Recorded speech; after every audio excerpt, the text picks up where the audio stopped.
In reality, we are actually brought to you by Queensway Automotive Group, not really by Tank World Order, but unofficially we are brought to you by Tank World Order. Why are we here?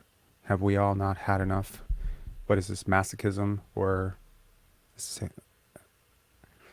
we're here because today the Raptors are doing end of year post game pressers, and I happened to catch a little bit of Nick Nurse's, and I was like, "You're not getting away with this, pal. You're not going to get away with this." A big spirit or championing message of this entire channel for the entire year is holding the right people accountable, not at fault, not at blame, not to the fire, not getting toxic about them, but really just telling the truth. If you go to the doctor and you say, "Doctor, my back hurts," and he gives you, some cockamamie, like weird solution for it, and he says, "This is why your back is hurting," and you find out later that you had cancer, he hasn't solved your problem. He's actually made your problem worse by giving you false information. One thing that happens in politics and sports a lot is false consciousness. When things don't go the way we want them to go, we need somebody to blame. All right. So right now, this city has decided to channel their frustration towards DeMar DeRozan's daughter. Let that sink into your head for a second. Do I need to play? Do I need to play clips of? Do I need to play clips of like European EuroLeague competitions? Do I need to play clips of how intensely fans booed Larry Bird, Magic Johnson in the 80s, the crazy stuff that they screamed at them about their families? Now, these men were tough. When you're soft, things get to you. Things like a small child yelling. I'm not saying the first time it happens, it might not catch you by surprise. It might make you slip, but the 18th time, the 20th time, the 40th time it happens, she did it on all of them. This is called being mentally weak. So we're going to blame a little girl for screaming at an arena where she literally she's there to scream. Is it her fault that the Raptors crowd was dead silent, allowing her to scream, in that moment? I mean, this happens all the time on the road, guys. Raptor fans go on the road, they boo. But that shrieking noise, right? That one that will be etched in our memories. That's what we woke up today saying. That's what we're going to hold accountable for this. The bench. Oh, Chris Boucher didn't do anything. Gary Trent Jr. went 1 for 7. Let's blame the bench. Let's blame the bench. Let's blame the bench. Let's blame, let's blame Precious Achua. Let's blame, Malachi Flynn for not developing enough. That's where we're going to hold the blame. It's disingenuous to say the blame should go all around. It's disingenuous to say it's everybody's fault. It's not everybody's fault. Everyone didn't just decide to wake up in October and say, let's come in and have a nightmare season. That's just not how it worked. That's not how this happened. You have to look at the head of the snake. You have to look at this front office. You have to look at the coaching staff, and you have to look at the leaders on this team and say, how did this get away from you? What were you trying to do, and what did you do, and what didn't you do in order to right the ship, have the conversations that were necessary? You need to look at the people who hold themselves as leaders in this organization and on this team, because that is where the answers lie, but not when those people don't tell the truth. That's an important caveat here. These people need to tell the truth. So what I'm going to do is I'm going to play Nick Nurse's entire presser. And, if something just egregious pops up, and there are already, I've listened to a bit of it, there's already some stuff where I do not agree with what he's saying. I think it's bull. I'm going to stop and I'm going to explain it, because we've been doing this all year. Okay. When Fred VanVleet goes to the post-game presser and blames his younger teammates, call it for what it is. It's not true. And he changes. So if accountability is what is required, and the people who should be holding themselves accountable are not willing to hold themselves accountable, then this channel will do its very small part to hold those people accountable for what I believe they are actually doing, and what they've actually done, what they're actually saying. Okay, so let's play the Nick Nurse clip. As more clips become available, we have the OG clip loaded up. We'll obviously hear from OG Anunoby. Hopefully we hear from Scotty Barnes, Gary Trent Jr., and anyone else. As those clips become available, the phone lines are open. We're going to try not to, we did a 7-hour live yesterday. I have no idea how to tell you how exhausted I was. I fully expected the Raptors to win yesterday. Did not expect, for that live to go over 3 hours, but it did. And then we were up until 2:30 in the morning having conversations with 8, 9 Raptor fans. And I'm happy that that live was helpful to some of you to process what has been probably one of the most disappointing seasons in Raptor history. But we need answers, and we need the right answers, and we're not getting it from our media. Okay. Because they want to gloss over this as everybody sucks. They want to say it's Fred, it's Pascal, it's Scotty, it's Gary, it's Chris Boucher, it's everybody. That's false consciousness. You know, when you go to your boss and you say, yo, boss, I'm working here for 10 years. I need a raise. What does he do? Does he address your problem? If he's a great boss, he will. He'll explain to you how to get a raise, how to ask for it. He'll give you the pipeline, or he will tell you honestly, I cannot afford to give you a raise. This is why. If he's this type of boss, what's he going to do? Yo, man, the company's struggling. I haven't gotten a raise for like 4 years. You know, what does he want to do? He wants to redirect your frustration in another direction. Have you noticed that? It's a very human trait, right?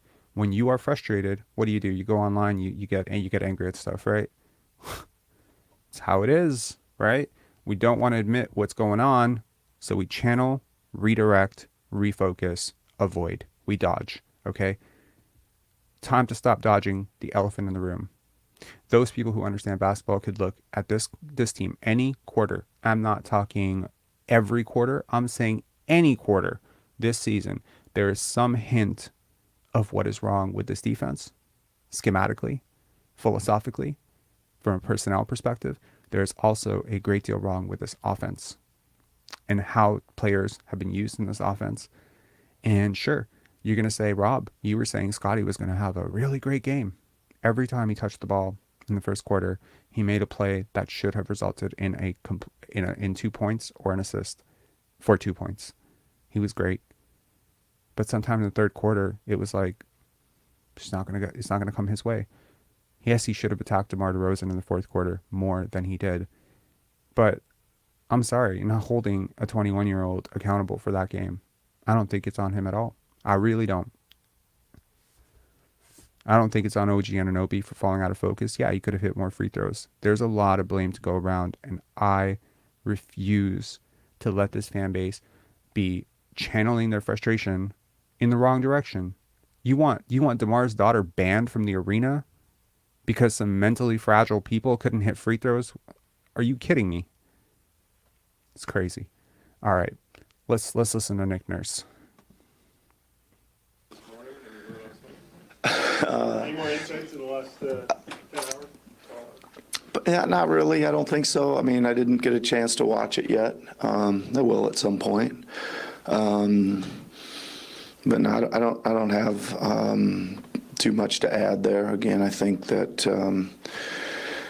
just kind of a little bit of an up and down performance, way up for a lot of the game, way down for a lot of the game, and not enough extended minutes of just kind of average, instead of the way down moments. That's about it.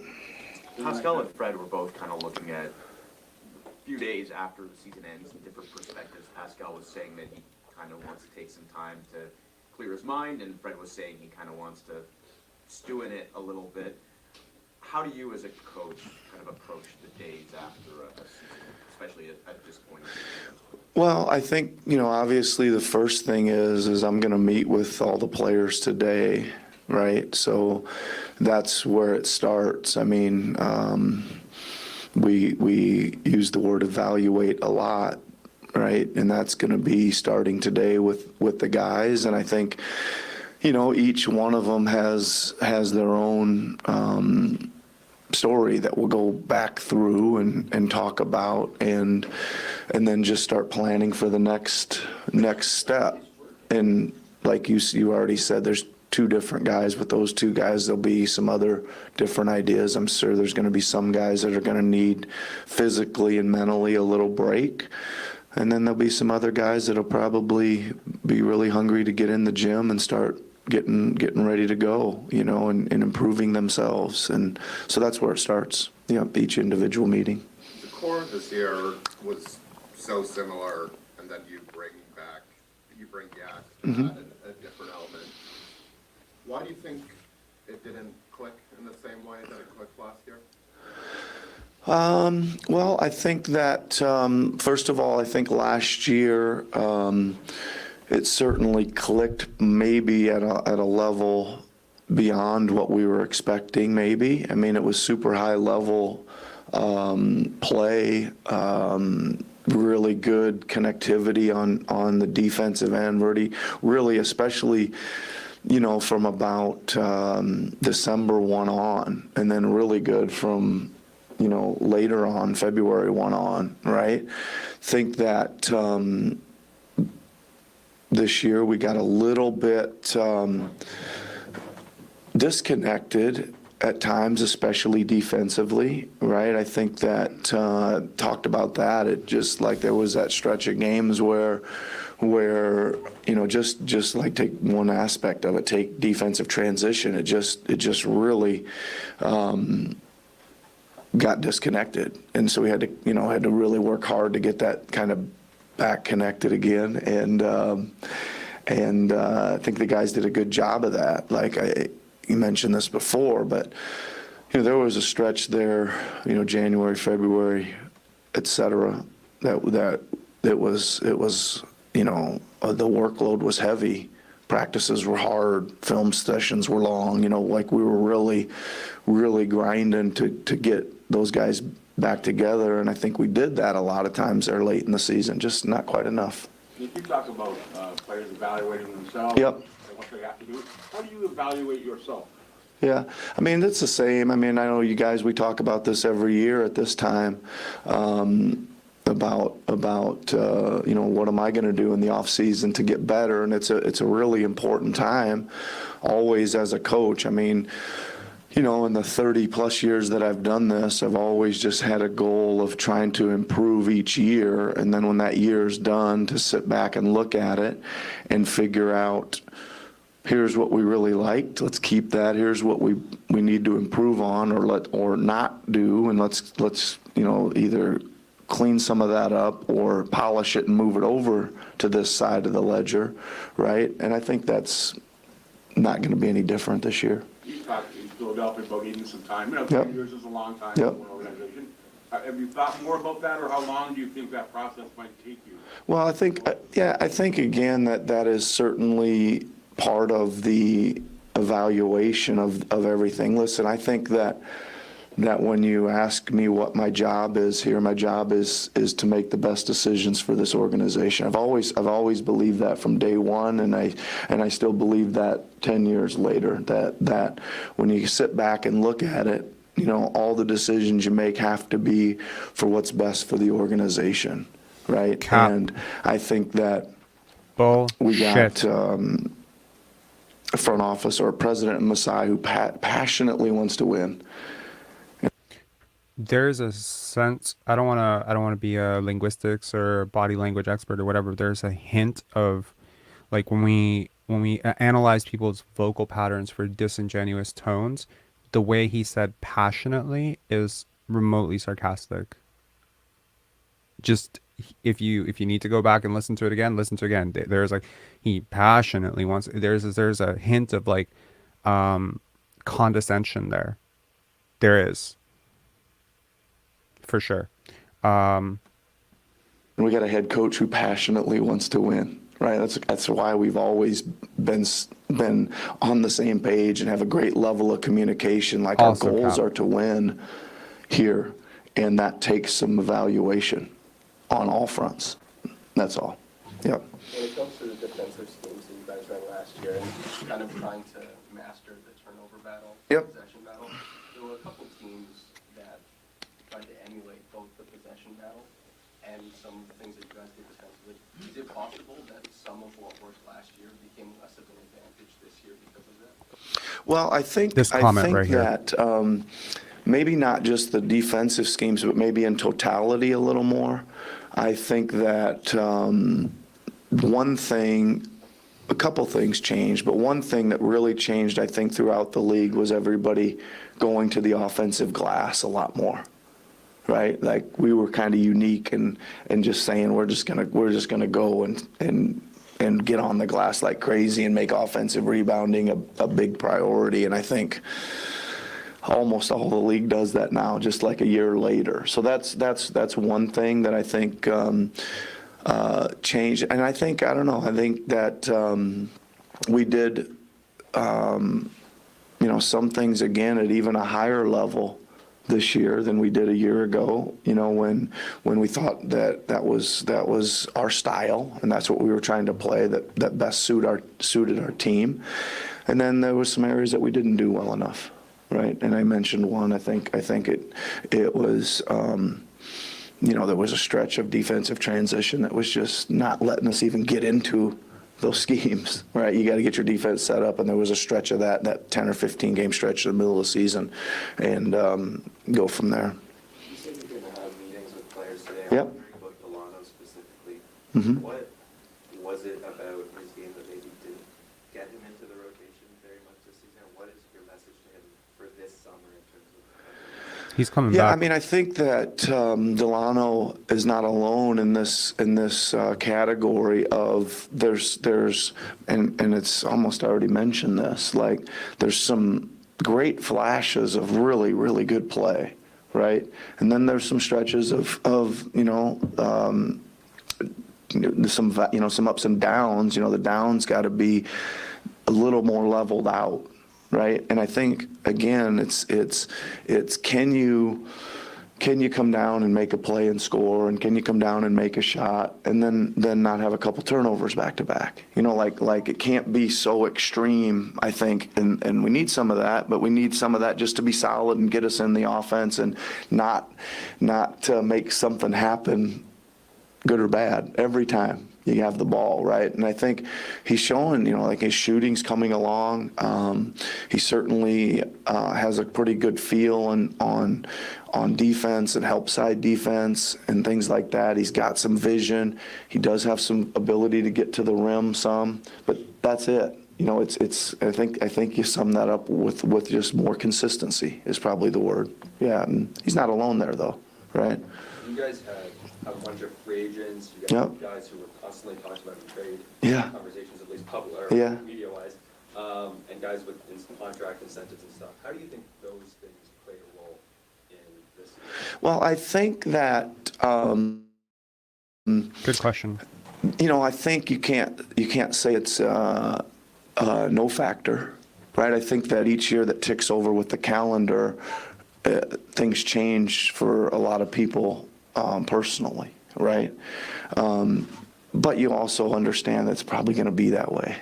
There's hardly a rare year when, we have no free agents and there's no trade speculation and there's no whatever. Like, it's part of the thing, the deal or the process you have to deal with, right? It doesn't make it easy when you're going through some of it, right? And certainly doesn't make it easy, I think, personally for some of those guys who some of them are pretty young and wondering where they're headed, right? But, Okay, I'm going to stop this for a second. I need to point to something for you guys. I'm just going to put it on the screen, and I'm going to let you guess who the two players are, okay?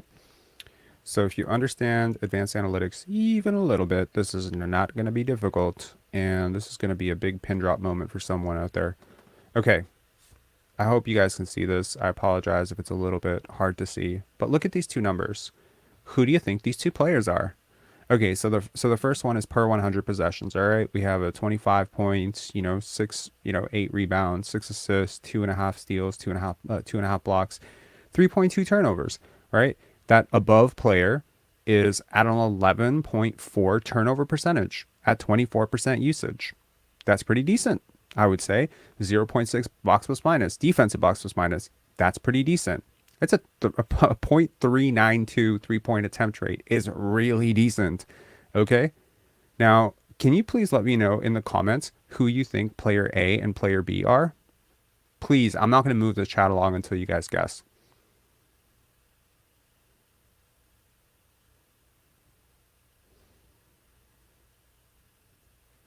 Who are we talking about, chat? Banton and Malachi. Aw, thank you, Yoni. Nope. You got 1 for 2. Who's the other player?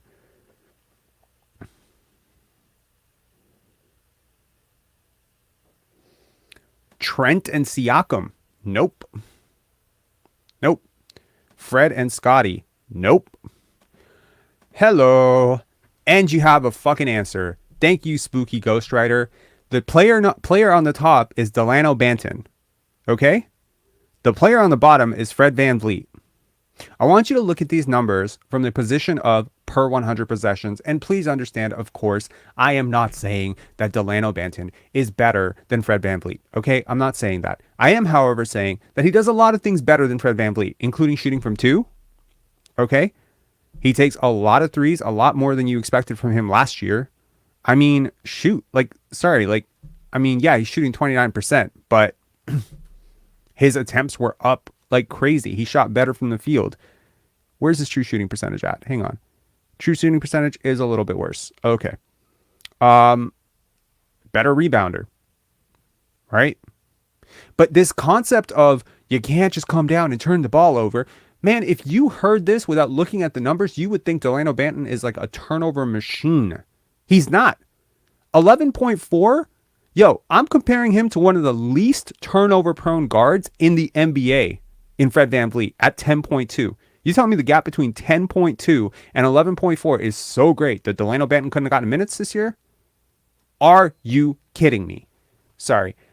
This is why we're here, man. We got to call it out. We got to call it for what it is. That's cap. If you're going to throw Delano Banton under the bus for being turnover prone, making too many mistakes, I call bullshit. Yes, he's a shaky outside shooter. Guess what? You played Thaddeus Young way more minutes than Delano Banton. He was a shaky outside shooter. Okay? The difference is one of those guys is 34. The other one is 23. There was no reason that Delano Banton couldn't have played minutes. But the problem is when you're an emotionally impulsive and, quite frankly, emotionally reactive person like Nick Nurse, you see what you want to see. Delano Banton commits a turnover, that's who he is. Fred VanVleet commits a turnover, it's somebody else's fault. I'm telling you, neither one of these players can be classified as turnover prone. Okay? So just putting that out there. All right, please continue. You got to deal with it. Your name came up toward the end of the season. Adrian's name came up. Do you think conversations around the coaching staff impacted sort of the last couple of games? Well, I don't think so. I think that happened last year. I think it happens a lot, right? I think, from my standpoint, I think, well, let's deal with the assistants first of all, that you can get them up here to talk if you want them to talk about their own, but that's happened almost every year, right, for 10 years, that some assistants getting named for a job. So I think, again, that's part of the territory. And as from my standpoint, like the speculation of whether I was going to be back or not that started, I have no idea where that comes from. Liar. Right? Or yes, you do. Yes, you do. Yes, you do. Because I do. What You definitely I was do. supposed to do about that, right? And what I thought was I needed to try to get the team or any of the players or anybody focused back on the job at hand, right? And try to not have to answer that question every game. Started coming That's one not after true. another after another. That's not and I was true. trying to put it to bed. That's not and true. so we could focus on That's the season. not true.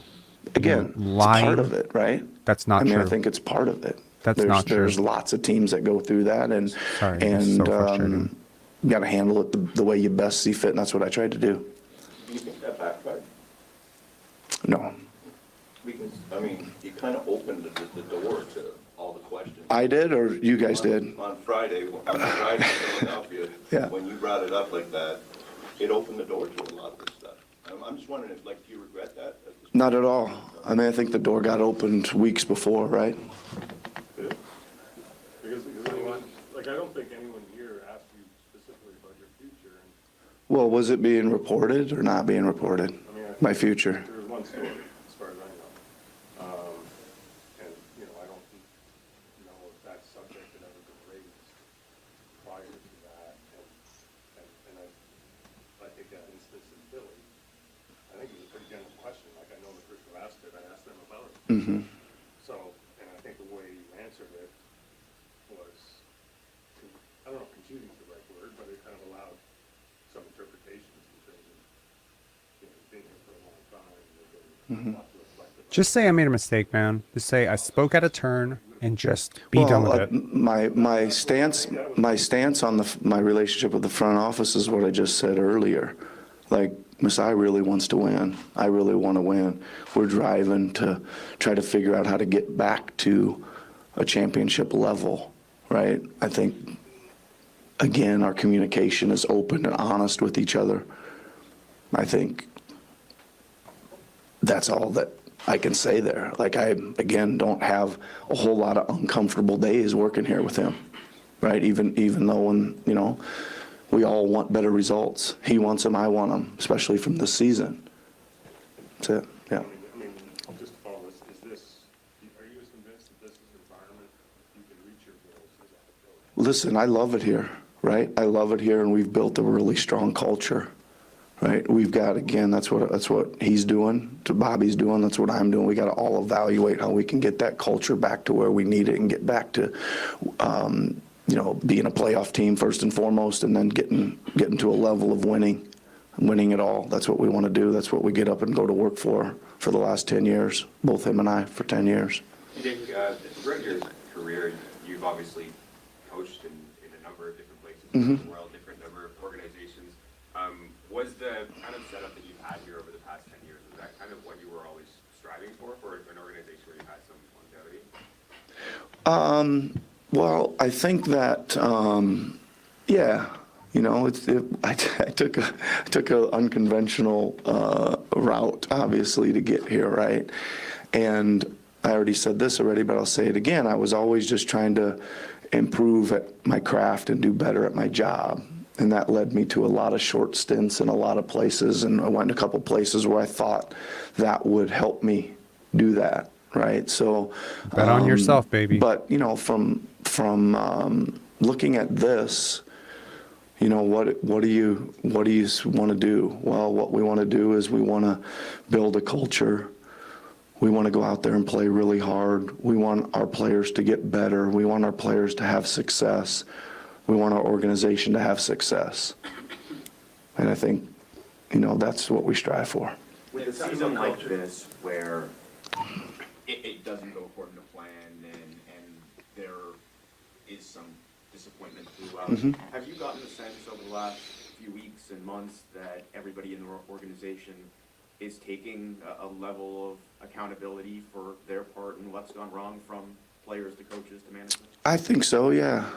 I do. I think that, again, is you're going to evaluate every facet of what makes us successful, right? And we always got to, again, there's a lot of things we do well. We got to figure out the things that we didn't do so well in every department and do them better. Nick, talking about the culture. Yeah. I talked at the trade deadline more than once about selfish play out there. Yeah. How did you see that? How did you deal with it? Well, I think that, again, we always want offensively to make the right basketball play. You know, that's dodging. You were asked a question, answer the fucking question. Either say we were selfish or we weren't selfish.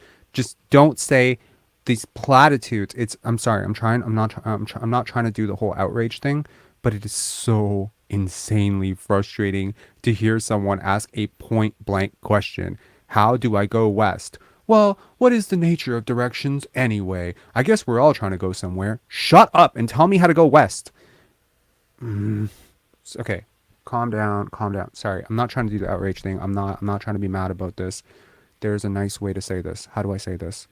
All right, think beautiful thoughts. Think beautiful thoughts. All right. When asked a question, it is usually polite to answer the question as opposed to what the hell just happened there. Right? And there's certain guys that are going to have the ball in their hands and are creating for themselves and for others. I think, I think there was certainly some ups and downs in that area, right? Okay, I'm going to ask you guys a question. This is going to be transcendent for you. Pay attention to the words. There are certain guys who are going to have the ball in their hands. Congratulations. It's basketball. Yeah, it's not soccer. They are going to have the ball in their hands. What does that tell you? Find me a single team that you could say that about, right? And it wouldn't be true. That's true about all teams. There are certain teams where guys have the ball. Zach LaVine had the ball yesterday. DeMar DeRozan had the ball. Sometimes Lonzo had the ball.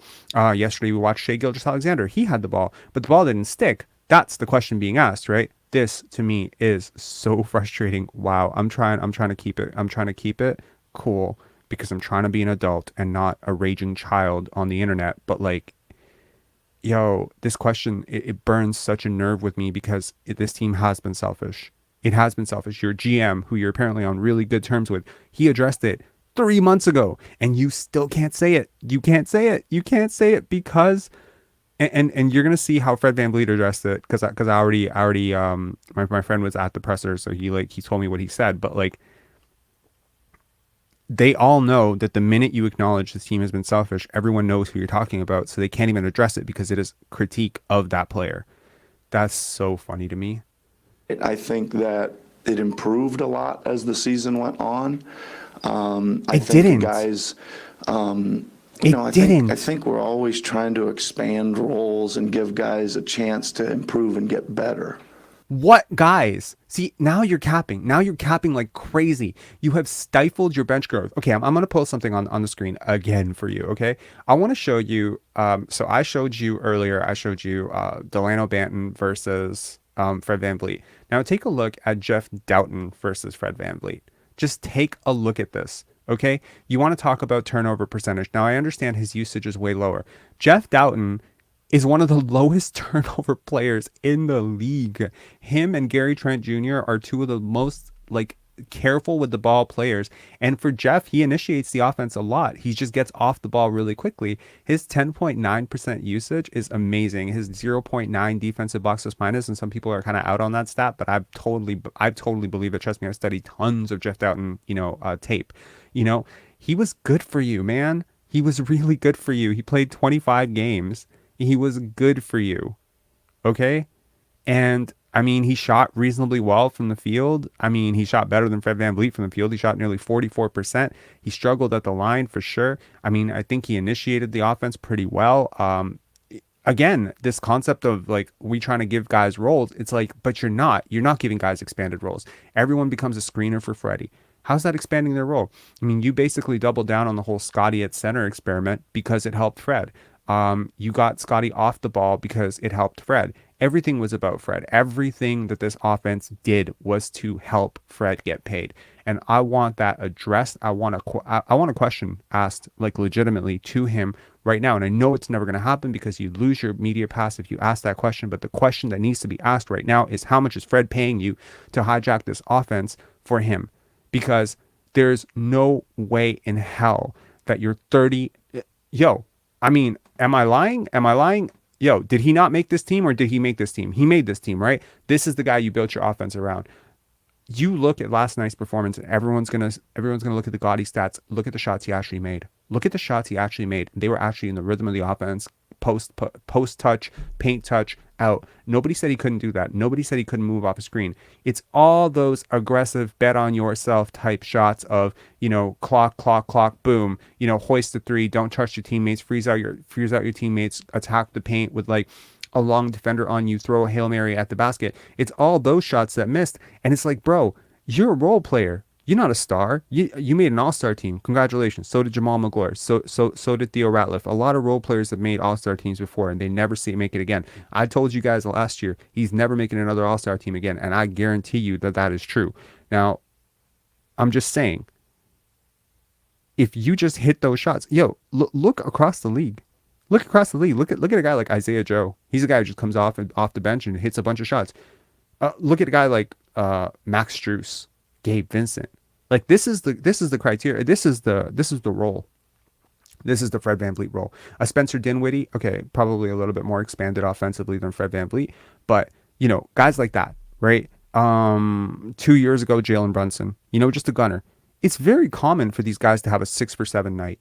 It's very common for these guys to have a 6 for 7, 9 for 12 night off the bench or as a starter. Just that's a decent shooting night. Those nights are supposed to balance out your, like your 3 for 9 nights. And at the end of the season, you end up shooting 45% and nobody's unhappy, right? The thing with Fred, far too often, in my opinion, has been that anytime he has a night that's even average, he goes superstar mode, right? So for him, what's average? Like, let's say, like, give you an example. He starts the game out 3 for 6, right? Well, that's going to be a night where he's going to take 25 shots for sure. And it doesn't matter because at the end of the night, he's going to end it 8 for 25 for sure, which is a terrible percentage. If you look at it across the league, 8 for 25 is like, it is abysmal. And that's how you end up shooting these percentages. But 3 for 6 was the green light for him. 3 for 6. Now, if he comes out 0 for 5, okay, well, he'll probably finish the night 2 for 11. And that night you'll be like, oh, well, look at Fred VanVleet. He's a good guy. Those are the two types of games he has. He has the 2 for 11s and the 8 for 25s. I tell you, too often, it's been a betting strategy all year. If he gets hot early, I take the other team almost always. And it failed once all year. Okay. This needs to be addressed. This needs to be addressed. Right? And I think that we do leave enough freedom and open space for those guys to try to develop some of their skills, et cetera. But I think, in the end, it was okay. I mean, it was okay. I thought they did make the right plays most of the time. I mean, even last night in the game, there was, I think, 4 or 5 turnovers that were really costly. Like, we don't turn the ball over. We don't turn the ball over. And even some of those were guys trying to get it out to the right play, but for whatever reason, they missed the target a couple times and ended up in costly turnovers. But again, going back to your question, they were trying to get off the ball and get it to the right place. What do you think this team needs more of, just from a roster perspective, that you didn't have this year? I don't know yet, Eric. I think I need to take a look at that a little bit. Shouldn't you know? Certainly, we talked about it a little bit last night too. I certainly think that for whatever reason we needed a little more production off the bench, right? And needed to figure out a little. He did it again. I'm gonna reiterate this point from last night's stream. You didn't have a bench early in the season. Precious Achiuwa was out. Pascal Siakam was out at times. OG Anunoby was out. When OG went out around the All-Star break, we saw Precious step up in the starting lineup and Gary go on a bit of a tear, right? And we were like, oh my God, how are the Raptors going to deal with the fact that they have 6 starters? They're so great. Precious Achiuwa is playing so great. Okay.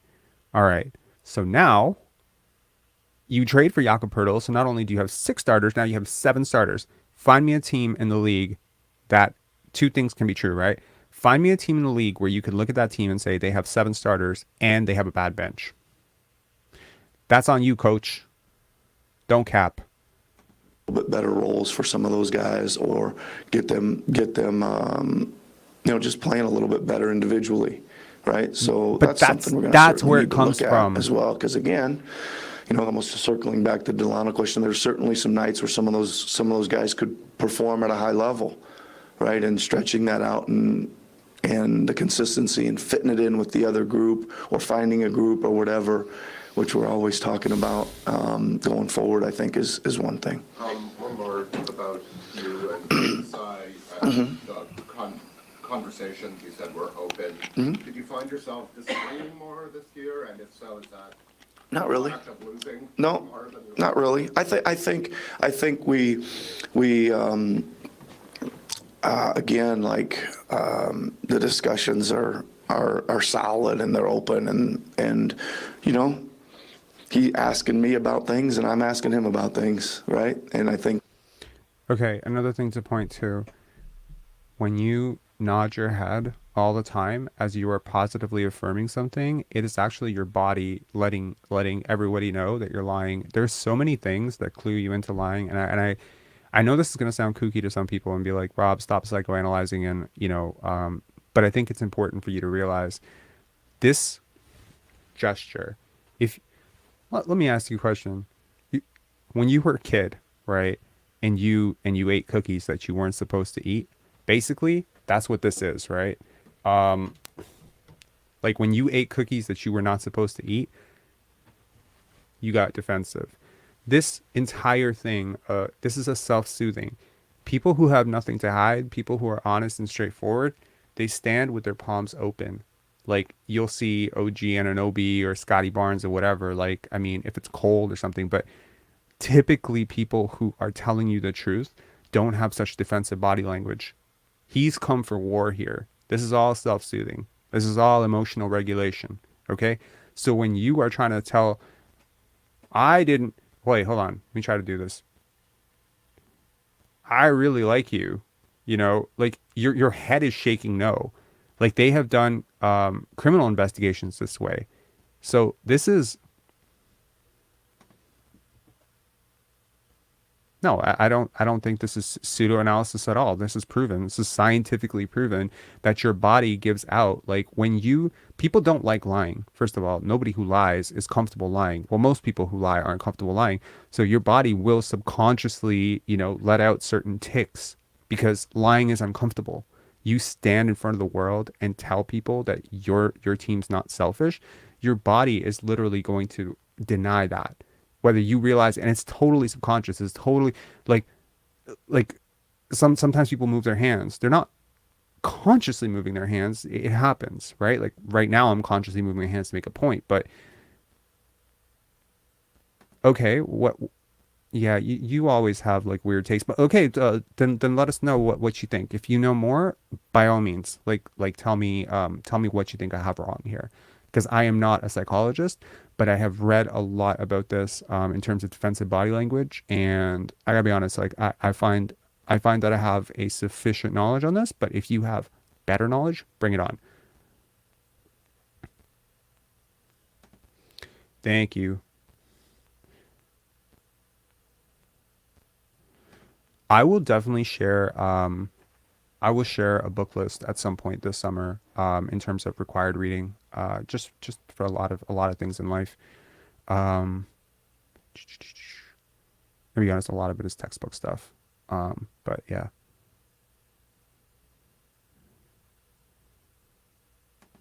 Okay, great. You wanna let me know what you think I just said was wrong? Like it's one thing to just be like, that's wrong, but like let me know. Do you not believe that when people are lying that they have defensive body language? Because they do. Like you're not, I don't care if you wrote the book on psychology, you're not going to tell me that that's not true. Also, like subconscious cues, like looking, darting. I'm not saying it's exact, but once you start coupling, once you start piling on things, like you have a guy who's literally like, I mean, if he could crawl into the fetal position and answer these questions, he would. Anyways, let's get back to this.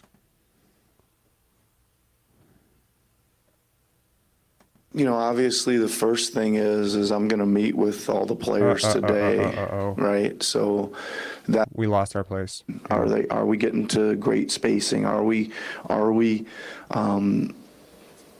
running things in the half court with pace? Are we setting good screens? Are we making good reads? Are we getting to the next action? Those kind of things.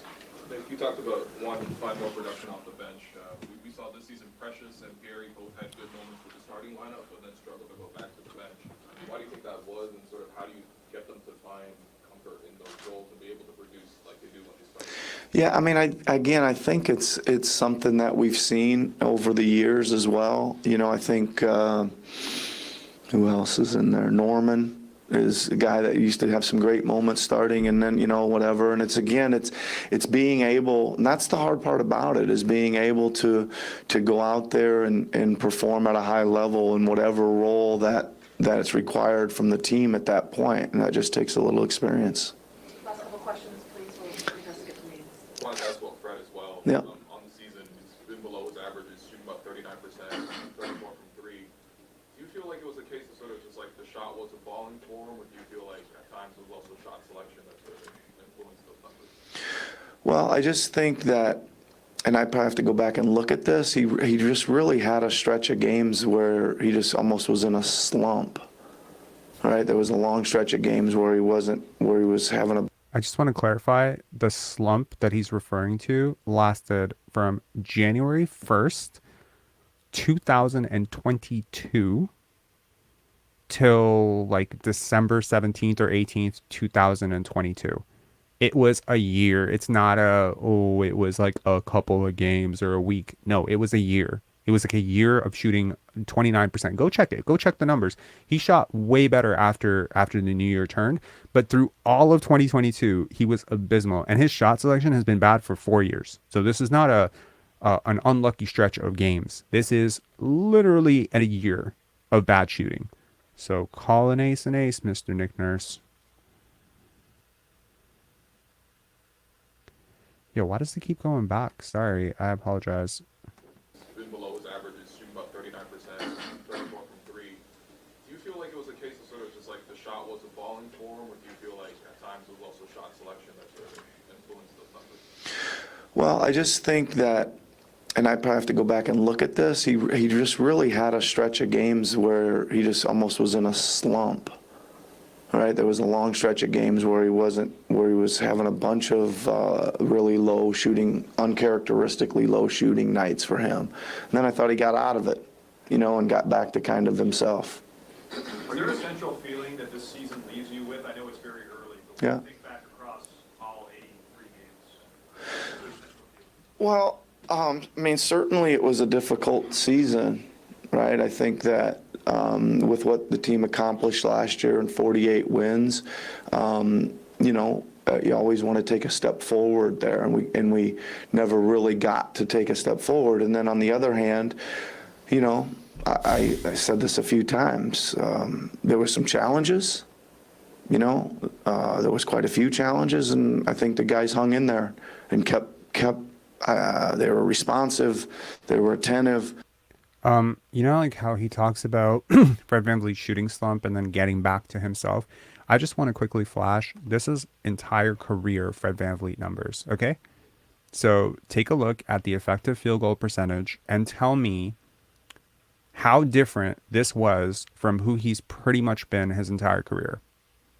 Now, don't look at all the numbers. You literally just need to look at the effective field goal percentage to get a clue into this. Second year, 52.5%, 50.3%, 50.7%, 48.9%, 51.3%, and 48.6%. He's been this way his whole career.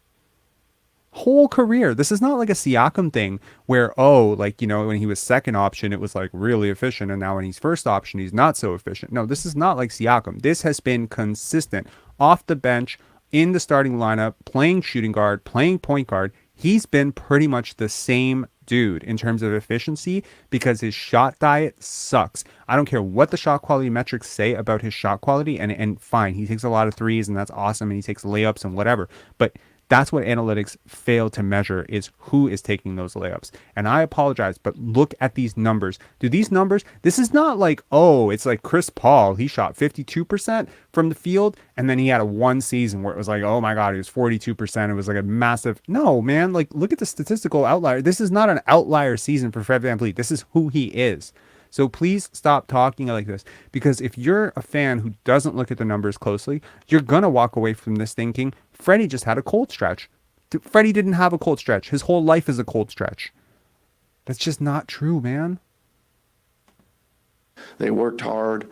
They were trying hard, all those things, and they tried to play through a lot of the outside distraction. Does that last part that you said, does it assure you that your message is still getting through and you're able to communicate with the players? I feel that it is, yeah. Do you? You'd like to see Scotty really focus on this summer? Well, I think Scotty's in a continual early stages progress of just continual skill development, right? He's got to get a lot of time in the gym and continue to work on his offensive skills, handling, shooting, finishing, all the things that he can do to, really put pressure on teams as a scorer. Thank you very much. Yep. Okay. All right, chat. Who we going to next? Are we going to OG, some little positivity, or are we going to double down with Fred VanVleet?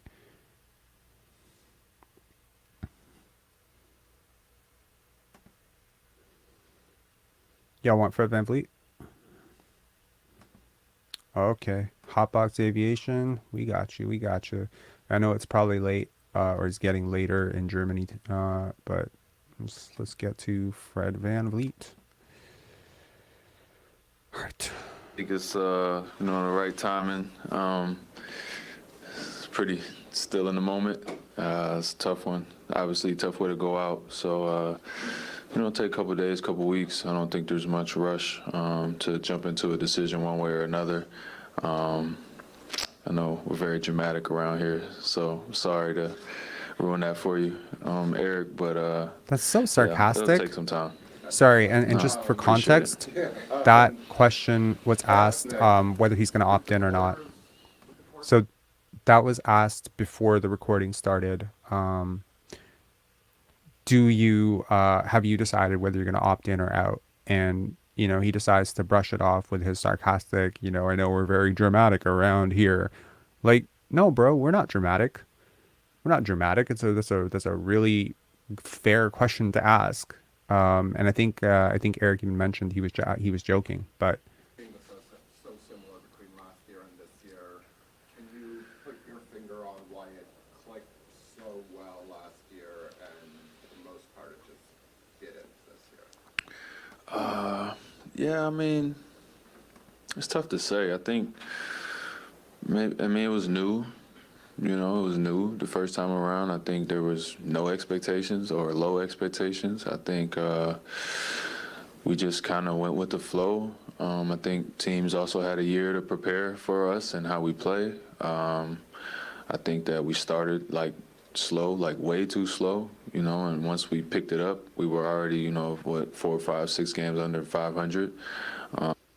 first of all, that's cap too. You didn't start out way too slow. You started out 500. You ended the season 500. You started out 8-8. You ended the season 41-41. You literally are the same thing that they say about the Atlanta Hawks, mid as fuck. It's the same thing. The difference is you had a hard part of the schedule. You lost a whole bunch of games. Pascal Siakam came back. Then you had a really soft part of the schedule. You won a lot of those games, and you felt super hyped because you kept looking at net rating. That's the truth. Can we tell the truth, Fred VanVleet? You're a really smart person. You can do this. I believe in you. I think that, starting in January, the team started to take a bit of a shift in the right direction. Adding Jakob changed the complexion a lot. So it's really almost 3 different stages of the season, which was early on, not very good. And we lost our fabric of the winning, the magic that comes with just winning and just figuring it out, what we've done so well around here so many years. We lost that for a couple weeks, fought to get it back, and ultimately you put yourself in a position to have a chance to get into the playoffs, and I don't think there's any good way to lose. This is such a moving the goalpost, a chance to get into the playoffs. Like, this is what you were planning for. Let me put this into perspective for you. Masai, play-in for what?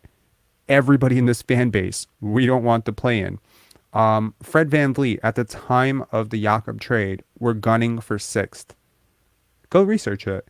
So now this is this is what you wanted all along, just for a chance to be in the play-in. Yo, you had plenty of opportunities to catch Atlanta. You choked because you were bigging yourself up for your 2020 game and going on a little media press tour, not realizing that Boston was going to sit 2-3 starters a game and whoop your asses. If you take one of those games in Boston, do you have 2 chances at this as opposed to 1 chance at this? Do you actually get to decide your season at home instead of a do or die? Because I got to tell you right now, the team that lost yesterday's game was definitely going to lose to Miami. I said it when this started. I think they can beat Chicago. Clearly, I'm wrong. I thought they could have a chance against Atlanta. I didn't think they had a chance against the Miami Heat in Miami.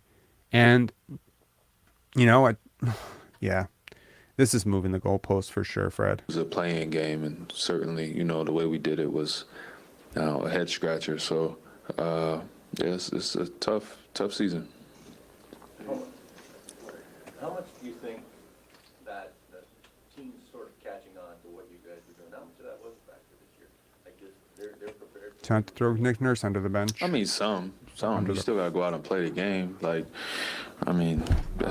probably has something to do with it. I think we also just didn't do what we do at a high level for most of the year. We didn't execute at a high level. We didn't perform. I don't know how many games we came in talking about energy and, just not playing hard enough or tough enough or smart enough.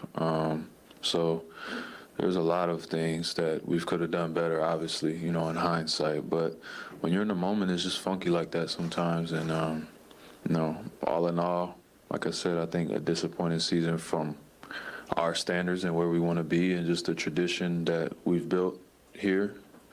And we just didn't meet that mark, you know, for this season. Going back to your situation for a sec, your situation for a sec, did you, is there anything that happened this year that's going to, like this year in particular, that's going to affect your decision this summer, like coming back or not? No, I don't think so. I think the relationship's in a good place. I think that, like I said before, we've built something special here. I think that just my whole NBA life is here, you know what I mean? So I think that holds some value and some weight. I think the relationship with management and coaching and whatever is all in a great place. And that hasn't changed. I don't want to necessarily go through another season like this. I think that we can certainly be better than we were this year. But no. Have you ever had that on a team in the past where everybody vocalizes that we need more energy, we're all going to buy in, and then that falls flat? No, I've never had that before. I think that it's just something that you do. It's not really even something that's spoken about.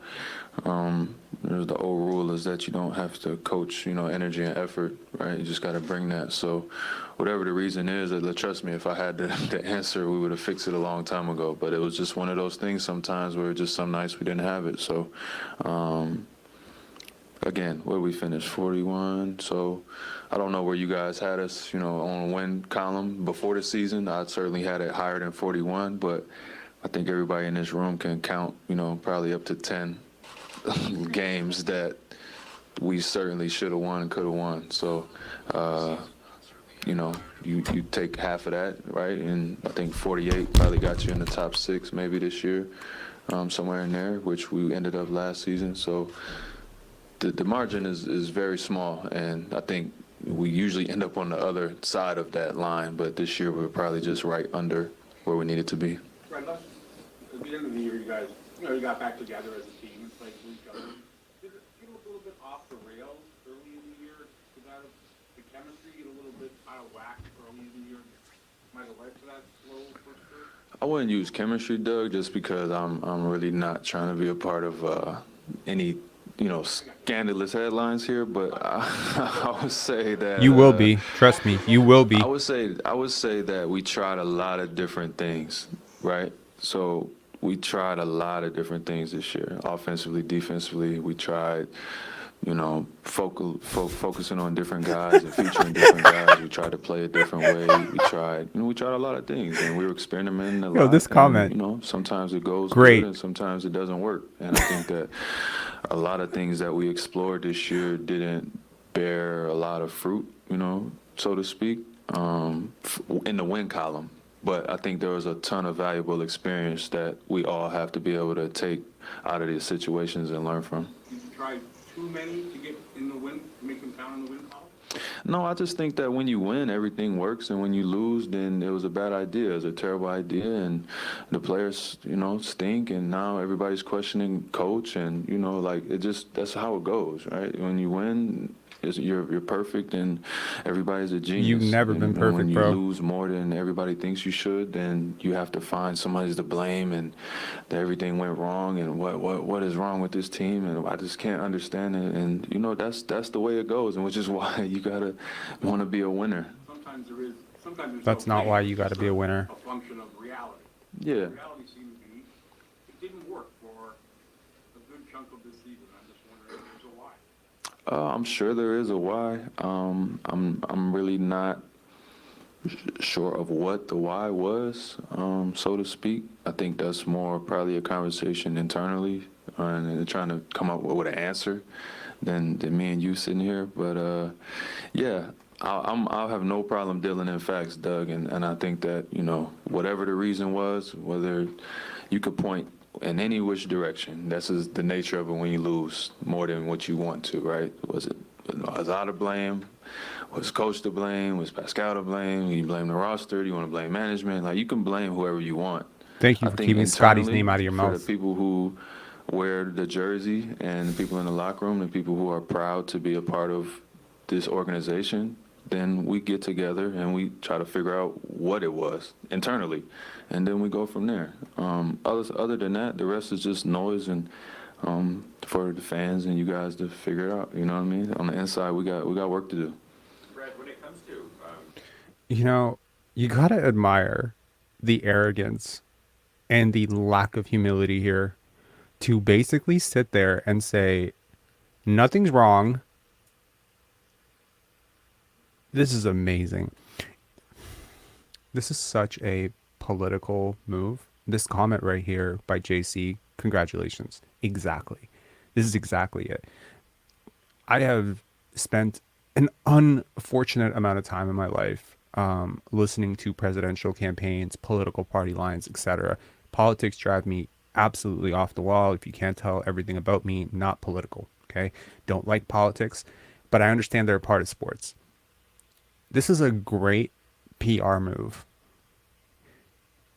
Nothing's wrong with our roster. Nothing's wrong with our chemistry. Nothing's wrong with anything. We don't have the answers. We'll figure it out internally. But hey, to anyone out there saying chemistry and, you know, whatever, the vibes in this team, like, we're watching, bro. We watch other teams. We watch you. We see the body language. We see the body language between you and your teammates. We see the disconnect. We see you jacking up shots because you don't trust your teammates. But that's not going to be addressed right now. But I guarantee you, if he leaves, I think, like, honestly, he has a vested interest to stay, because if he leaves, so help me God. Like, if he leaves, the shit that will come out about what he did this year. your off season and kind of the people that you're Not working cool, with, man. the people that you've worked with for a long time, and then also just like your circle, your family, your friends. How important are they, I guess, to your off season, both development and then, you know, all the decisions that you have to make? Yeah, development 1,000%. I have an incredible team of you know, trainers and people that I work with. Obviously, you know, my brother is my basketball development trainer that I work with, but we work with a lot of different guys. Added a full-time strength and conditioning, you know, coach this year, which really helped me throughout the season, as well as another guy that I have, you know, back home. So we put a ton of work in, you know, throughout the season. It's turned into a 12-month, you know, thing now where you just got to have your body at the right shape at the right time. And you know, unfortunately, the plan was to be at peak performance, you know, at this time of the year, and you know, it didn't work out that way. As far as decision making goes, it's more so, you know, the circle shrinks a little bit, right? It's like the people inside my house, and then, you know, maybe my mom or, you know, my dad or whatever. But yeah, for those decision making processes, just, you know, what's best for me and my family. So that list is pretty short. There's some uncertainty regarding Nick's future, at least there's some speculation about it. Would you be surprised if he wasn't here next year? And assuming that you're back, would you be disappointed if he wasn't coaching? Yeah, I would be surprised from the standpoint that I haven't had any conversations, you know, otherwise. I think, like I said before, I think the trade deadline this year was like the beginning of all of the outside noise, and not that it wasn't there before, but like most of the noise around this team comes from outside. And I'm not saying there's no validity to it. I'm not saying that there aren't conversations being had. I can only speak for me and my experience. So Thanks for haven't the had that shout out, conversation Fred. with Coach. I haven't had that conversation. I haven't heard that conversation from anywhere, and I haven't had it with management. So to answer your question, honestly, yes, I would be surprised at this moment, you know, if he wasn't back next year. And I think he's got another year on his contract, right? So Even the inclusion of the word honestly when you're being disingenuous is a subconscious tick. Just point it out there. Whatever happens, they'll figure it out. You know, we're all grown-ups in this league and understand everything's a business, but Coach has got my full support. I love playing for him. Of course you do. I've had some of my best years under him. Obviously won a championship. I think we got one of the best staffs in the league. And like I said before, everybody has things that they can do better, including myself. So I just focus on what I need to do better and let everything else work itself out. Do you think he's being, aside from you, do you think he's being heard well by the rest of your teammates and the message continues to get through? Heard well, like in terms of...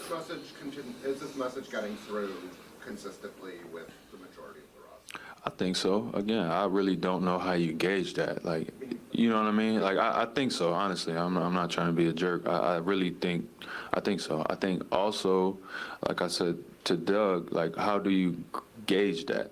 Because if you're only going off the results, then you would say no, right? Because it's not working or whatever the case may be. But, I mean, he came in this year, he was coaching his butt off from day one. Whatever, you know, the situation was and the results were, they were.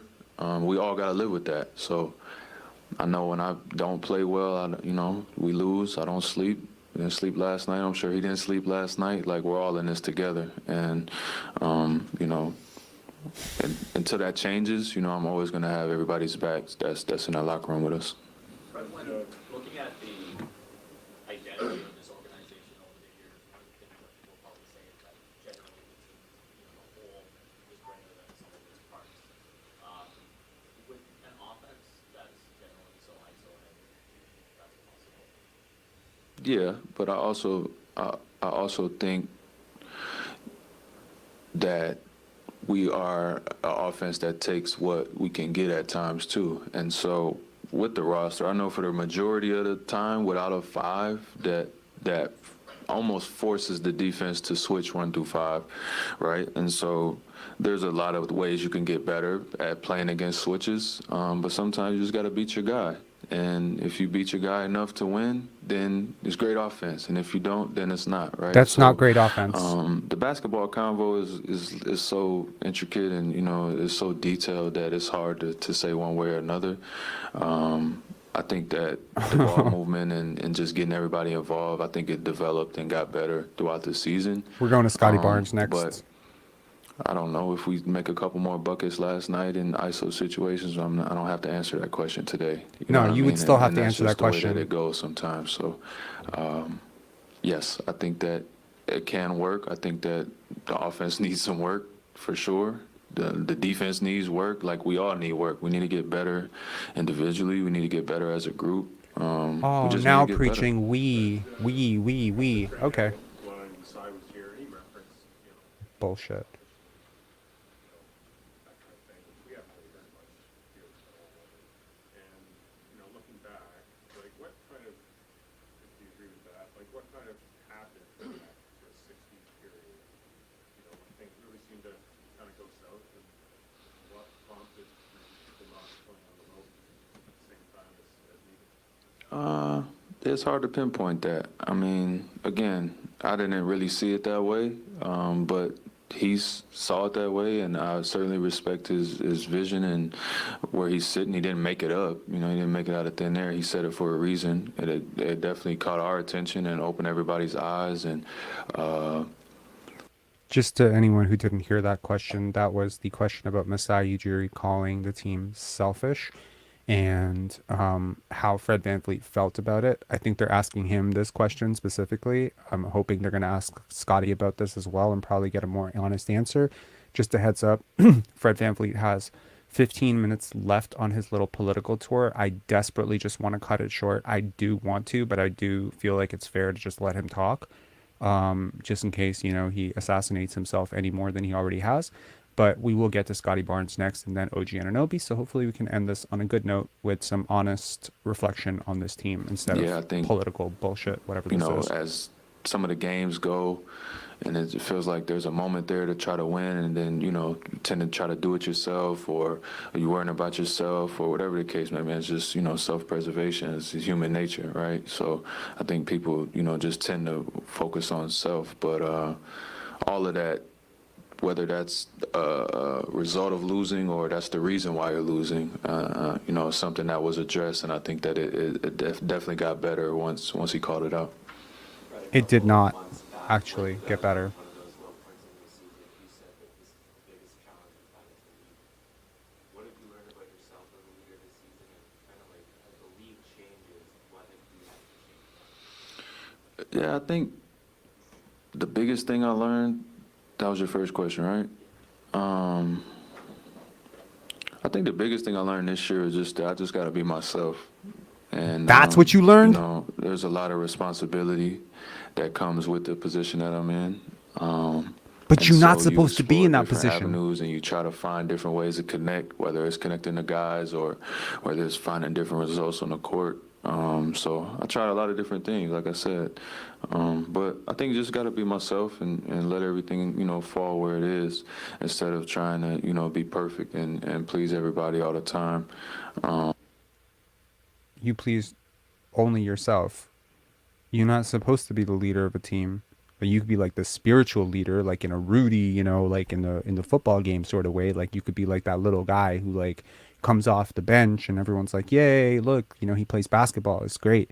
But like, bro, like you are not Dame, you're not Trey Young, you're not a dynamic player. You're not. Like, you can hit some shots. Congratulations. You can dribble a basketball. Congratulations. You are an NBA player. You can guard a little bit, although not really last night. But, like, you are not a leader. Like, we've seen this. Like, 3 years with you having a major leadership responsibility in this game. Like, look at where the Raptors turned around their season last year. Where was it? Did they start out great? No, not really. They were pretty 500.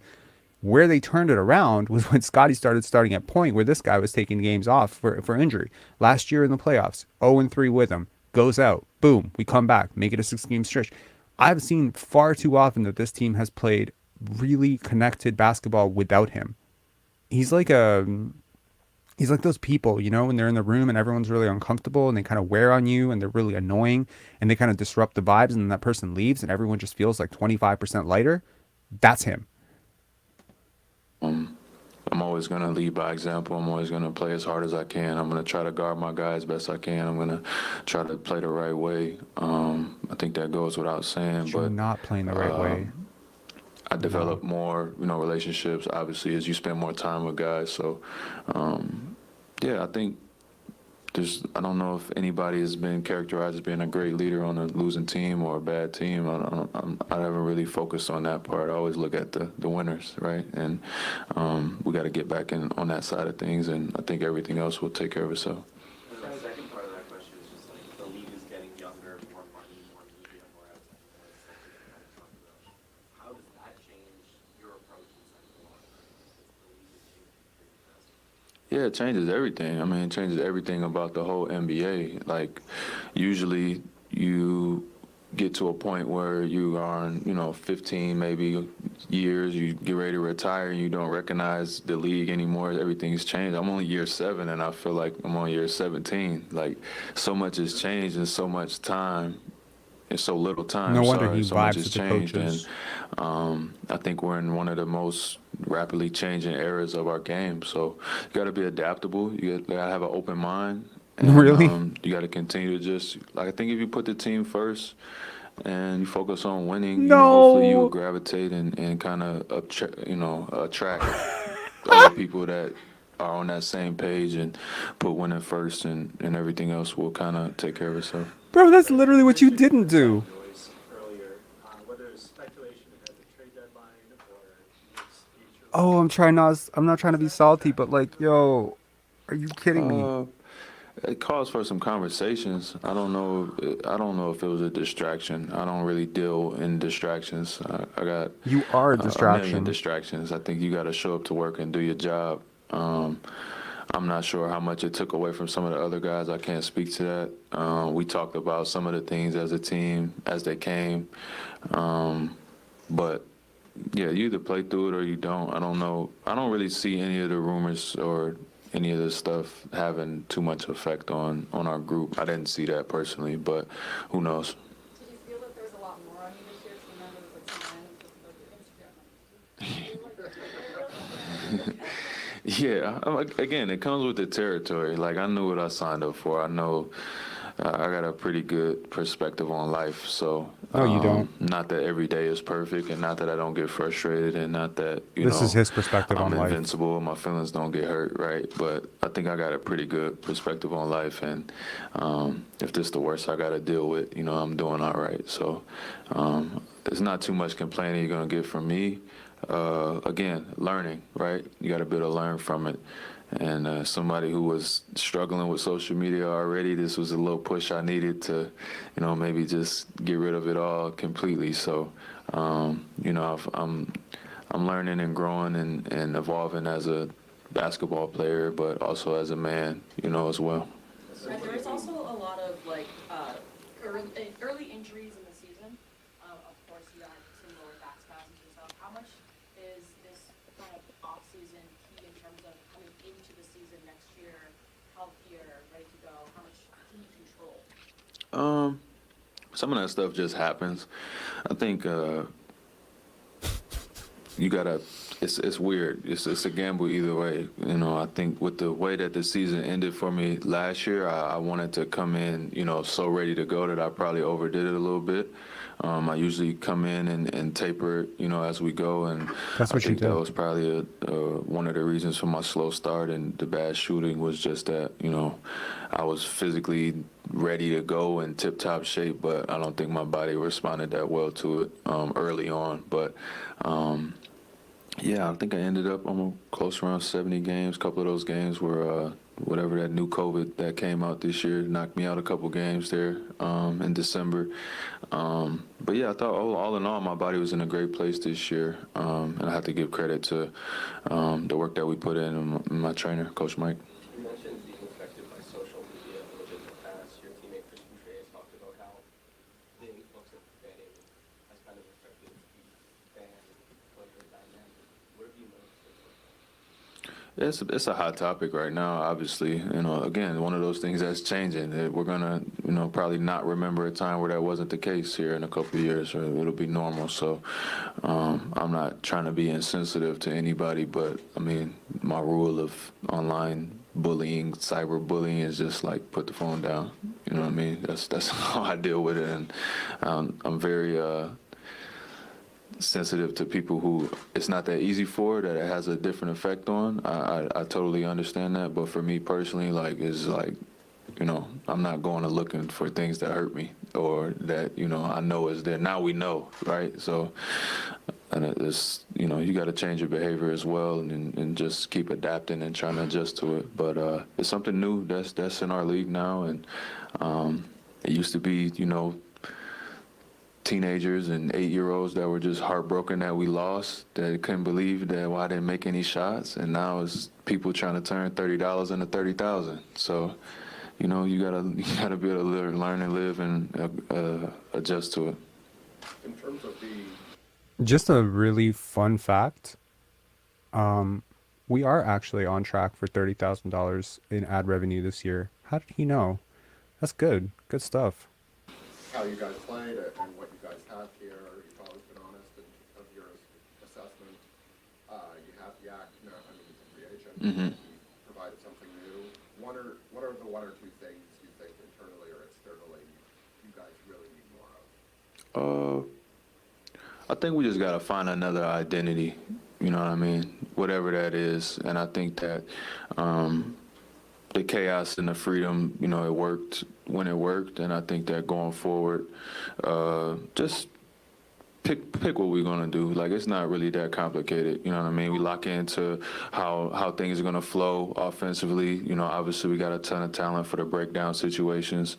Defensively, I do like the system that we have in place. It needs to be executed at a higher clip. We need more reps and we need sharper. But I think for us, the devil's going to be in the details. And I think that, we have to rep that and build that. Like, we can't try to do it by osmosis and try to carry over a championship from 4 years ago and expect to add that to a group that we have now. Like, we got to build that every single day, starting as soon as we get back in the gym this summer. Like, you got to start building every single detail offensively and defensively. And then when you get down to a situation where you need to win a game, those things show.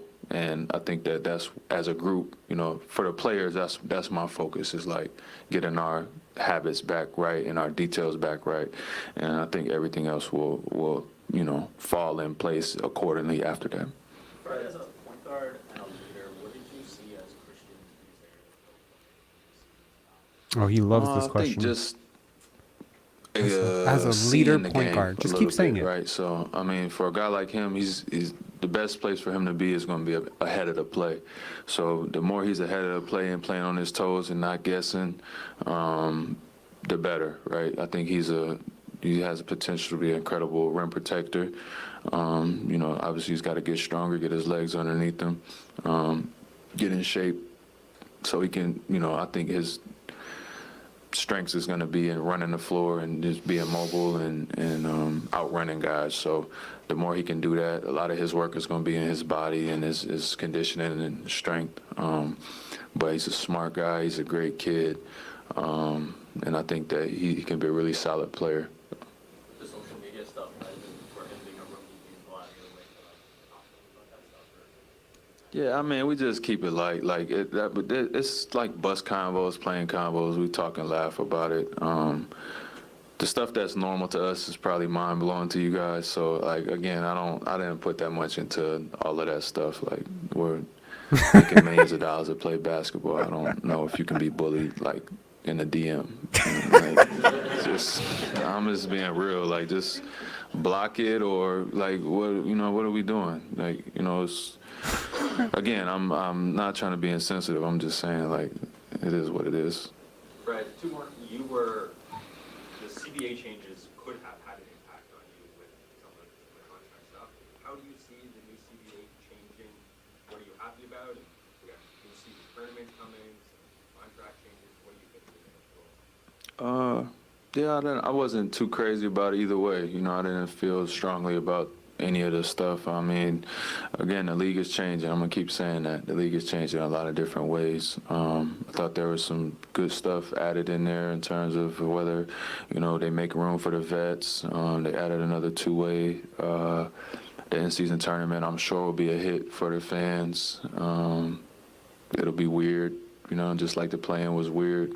But, yeah, I think we're in a changing time of the NBA where you're trying to please a consumer that's unpleasable, and Shut up, man. It's growing so fast, and it's turned into such a global machine.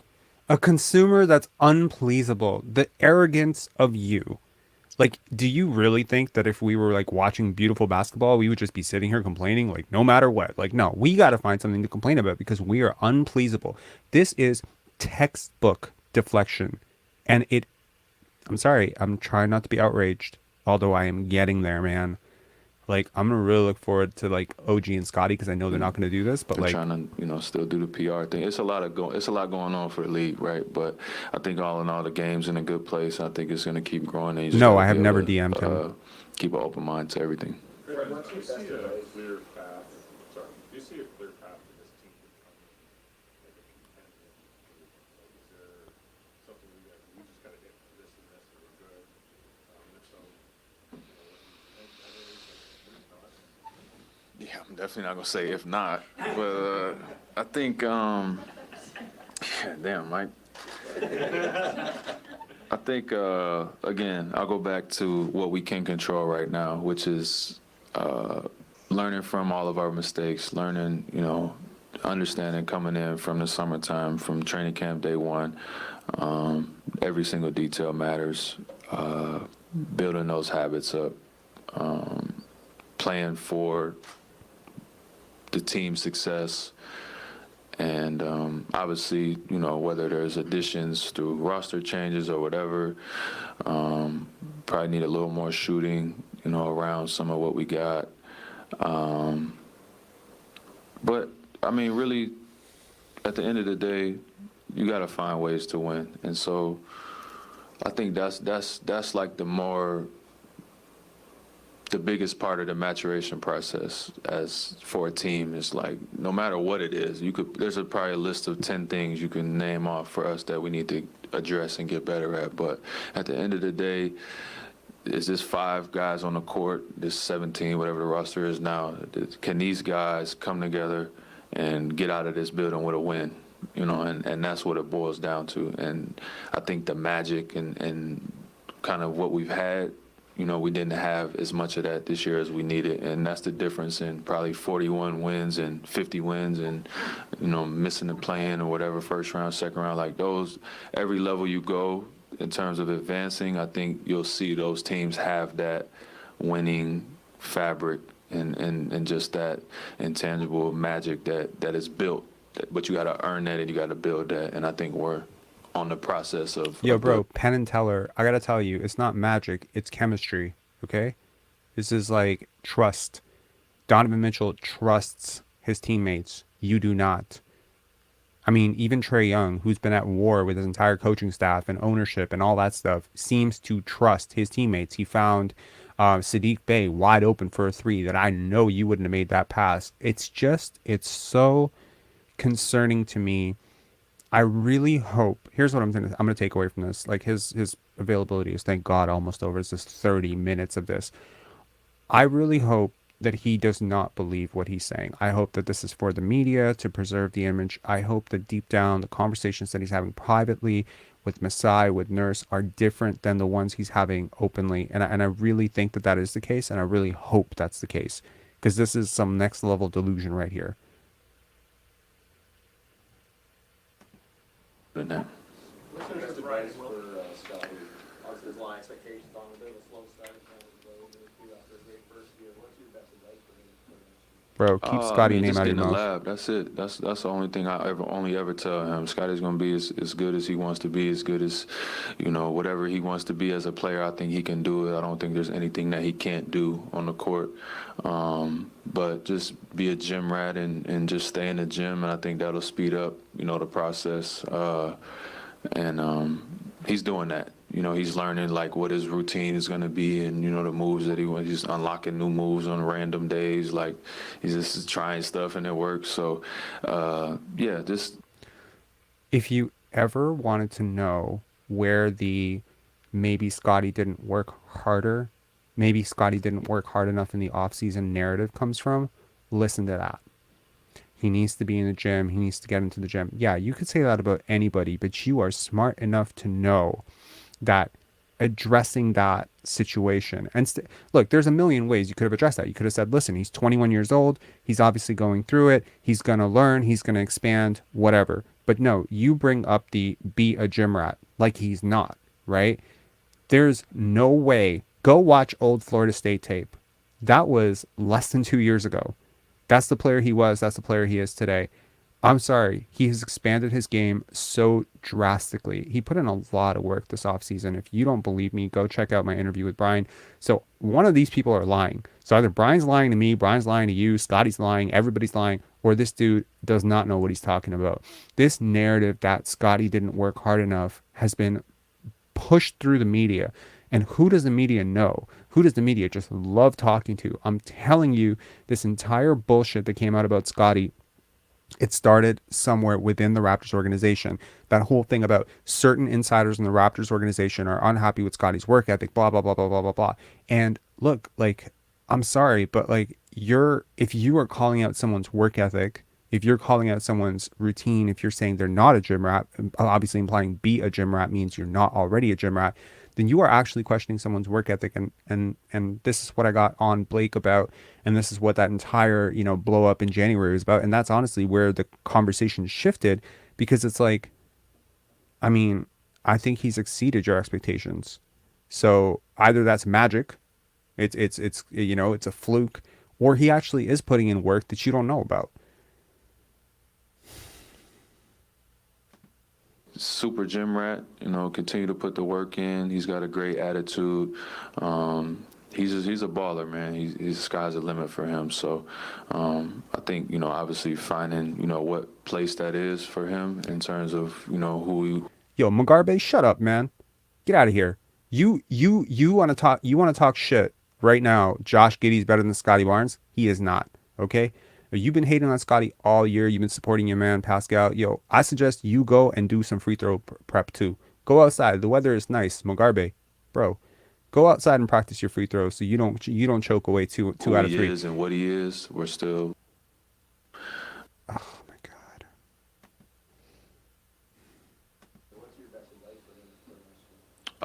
Just continue to put the work in. He's got a great attitude. He's a baller, man. His sky's the limit for him. So I think, obviously finding, what place that is for him in terms of, who he is and what he is. We're still, exploring that. But for any young guy, especially at that age, like, you just got to be in the gym all day, every day, and you'll see the results. He won Rookie of the Year. Okay, hang on. The guy won Rookie of the Year after being called a 0-level scorer. So either like that's magic, or he actually did work hard. How are you questioning this guy's work ethic? He was in the gym like a week after the season, and you're questioning his work ethic. I don't get this. I'm sorry. Obviously, you're the point guard too. How do you see that coexisting, and sort of like how do you facilitate his growth while also sort of, Yeah, I would love to play with another point guard. I would love it. You know what I mean? It worked well when me and Kyle did it. Not that, they're anywhere the same player, same type of player. But yeah, again, we explored a lot of that this year. You know, there was a lot of times where he was the primary ball handler. It kind of went back and forth. On the second Again, half, I think I try to share with him as much as I can in my experiences. So one thing that I saw him take a lot of growth in this year was like the value of a possession. His turnovers went way down, organizing, manipulating ahead of the time. He's such a freak that he can just make a play in the moment naturally, but there's a lot of ways where you can set that up way ahead of time. You know what I mean? So he took a lot of steps in the right direction this year. So yeah, I don't know. That's something that we have to figure out as a group, right? It's like is everybody's role and what is it going to be? And it sounds silly to say that, you know what I mean? But a lot of like this regiment that we need, is kind of that will help things. If we knew everything that was going to come, I don't think it's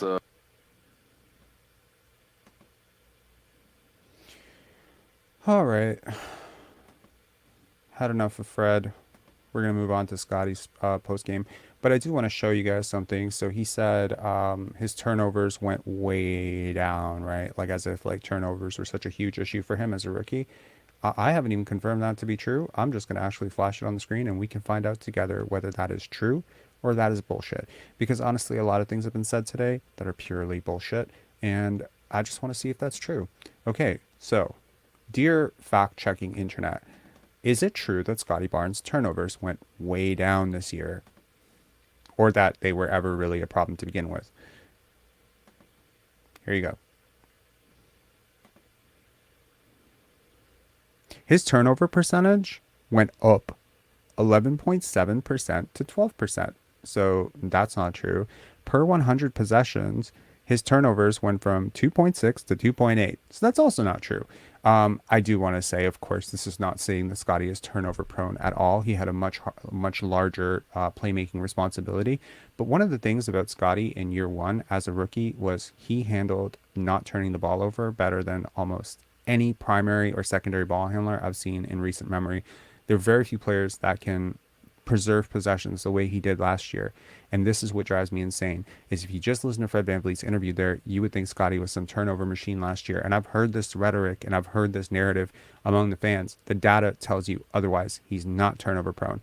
But if you think he's turnover prone and he has a bad turnover in the fourth quarter, you're going to be like, see, that's why. Objective analysis requires actual data. Okay, and the data is telling you that he was never turnover prone and he did not become less turnover prone this year. He became a little bit more turnover prone because of his increased usage and increased role as a primary facilitator. But turnovers are not a bad thing in a vacuum. Turnovers are a good thing. It means you're seeing things. It means you're trying things. Sometimes Scotty will do like a crazy pitch ahead in transition, which is like 85% type of pass. Fred VanVleet will always try to make the 99% pass that won't result in a turnover. The problem is sometimes your offense needs those momentum shifting great passes that are a little bit harder. The difference between Scotty and Fred, in my opinion, is that Fred is way worse at passing the basketball than Scotty. Scotty is a much better passer. You can look at it from an objective analysis. You can obviously, satisfy your narrative by saying Fred has more assists, but that is not an indictment on Scotty. It is just an indictment on his role in this offense. In if anything else, players shoot better when they receive the pass from Scotty. His passes are more dynamic. They are far more advantage generating. There's I could speak for days about the difference between these two players as playmakers, but the actual who should be the point guard debate has been over for over a year, and the media just refuses to see it because one guy is 6 feet tall, and that's what a point guard usually looks like, and the other guy is 6'8", and he towers over you, and he's got big biceps, and that's what a power forward is supposed to look like. And so you desperately want this guy to be a power forward, but then the question is Luka a guard, or is Luka a center or a power forward? Because I tell you, he looks way more like a power forward than he does like a guard, but his skill set is guard. Scotty's skill set is guard. His shooting, his ball handling needs to come a further way, but I tell you, he is a much, much better playmaker, and he is not in the least turnover prone. You want to see turnover prone point guards or playmakers? Go look at Cade Cunningham. That's turnover prone. This is ridiculous. All right, now let's get to Scotty Barnes. Hopefully he can shed some light on what went wrong or what went right. I'm not expecting a lot from him, to be honest, in terms of like what he's willing to say or whatever, and I wouldn't take any endorsement of Nick Nurse to be gospel.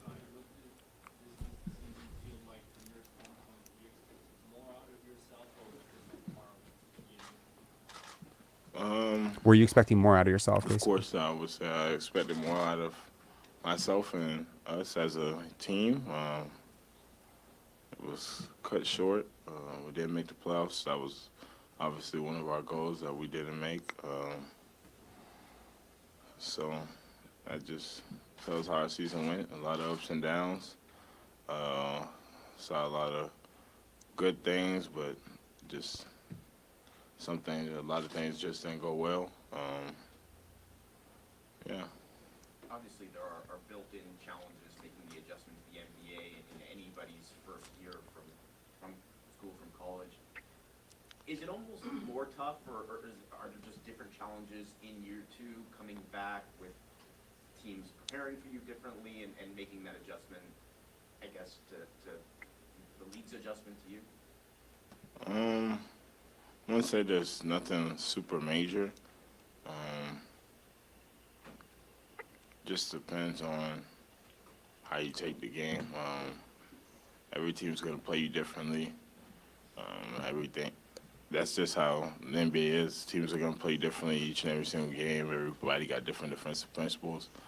But I would say I'm adjusting pretty well. Just got to keep figuring out the game, how it goes.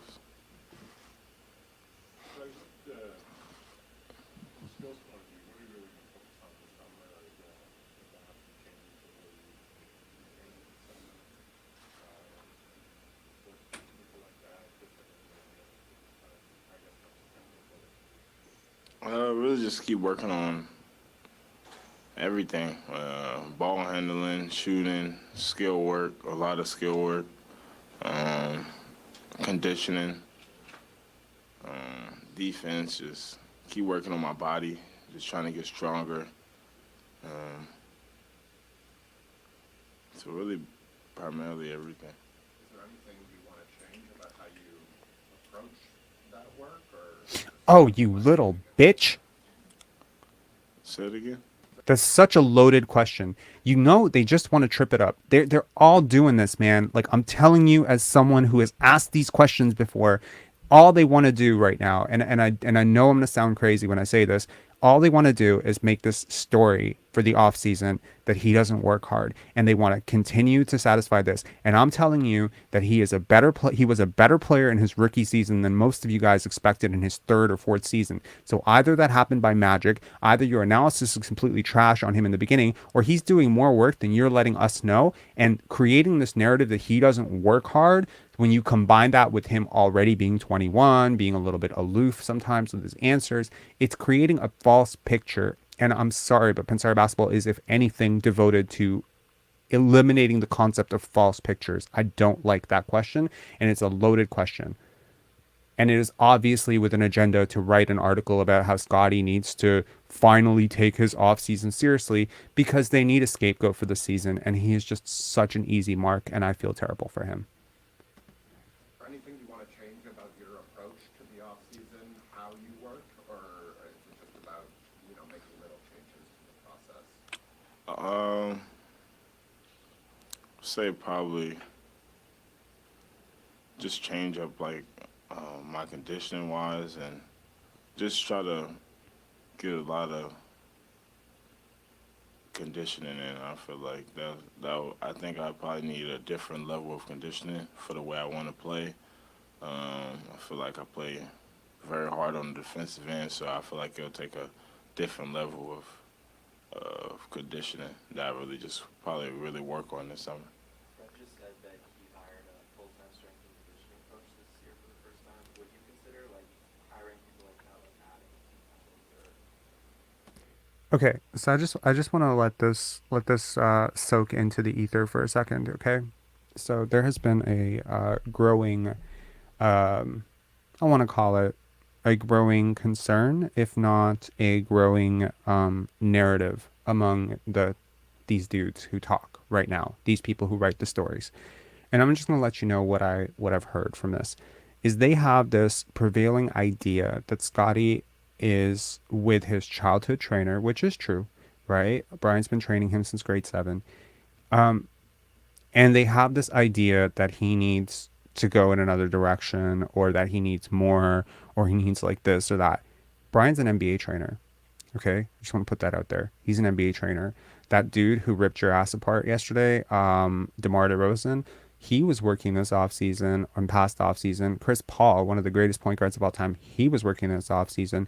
And do you know what ball they were using? Handle Life. You know who they were working with? Brian Stefine. Brian Stefine and Brian Macon are like this. They started Handle Life together. Scotty is working with the right people. These people are just too stupid to do the research on it. I think Brian's done a great job with Scotty. The expansion in his game from Florida State till today is incredible. NBA players understand that this guy, I mean, there's going to be challenges as a 6'8" ball handler always. Everyone's not Luka. Everyone's not going to have the ball on the string. Everyone's not Tracy McGrady.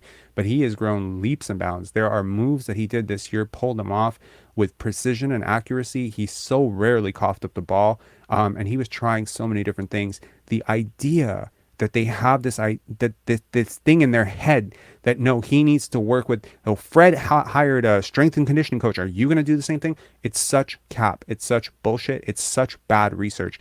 The same people who are telling you this team is great, it's going to work, are the same people telling you that this guy does not work. I'm telling you to call cap on all of it. I'm telling you these guys are lying. Not just that they're lying. They're just poor. It's poor research. It's poor research. It strikes a nerve with me. It strikes a nerve with me because it's dishonest. It's dishonest, and it's misinformed. He's a great trainer. Jesus.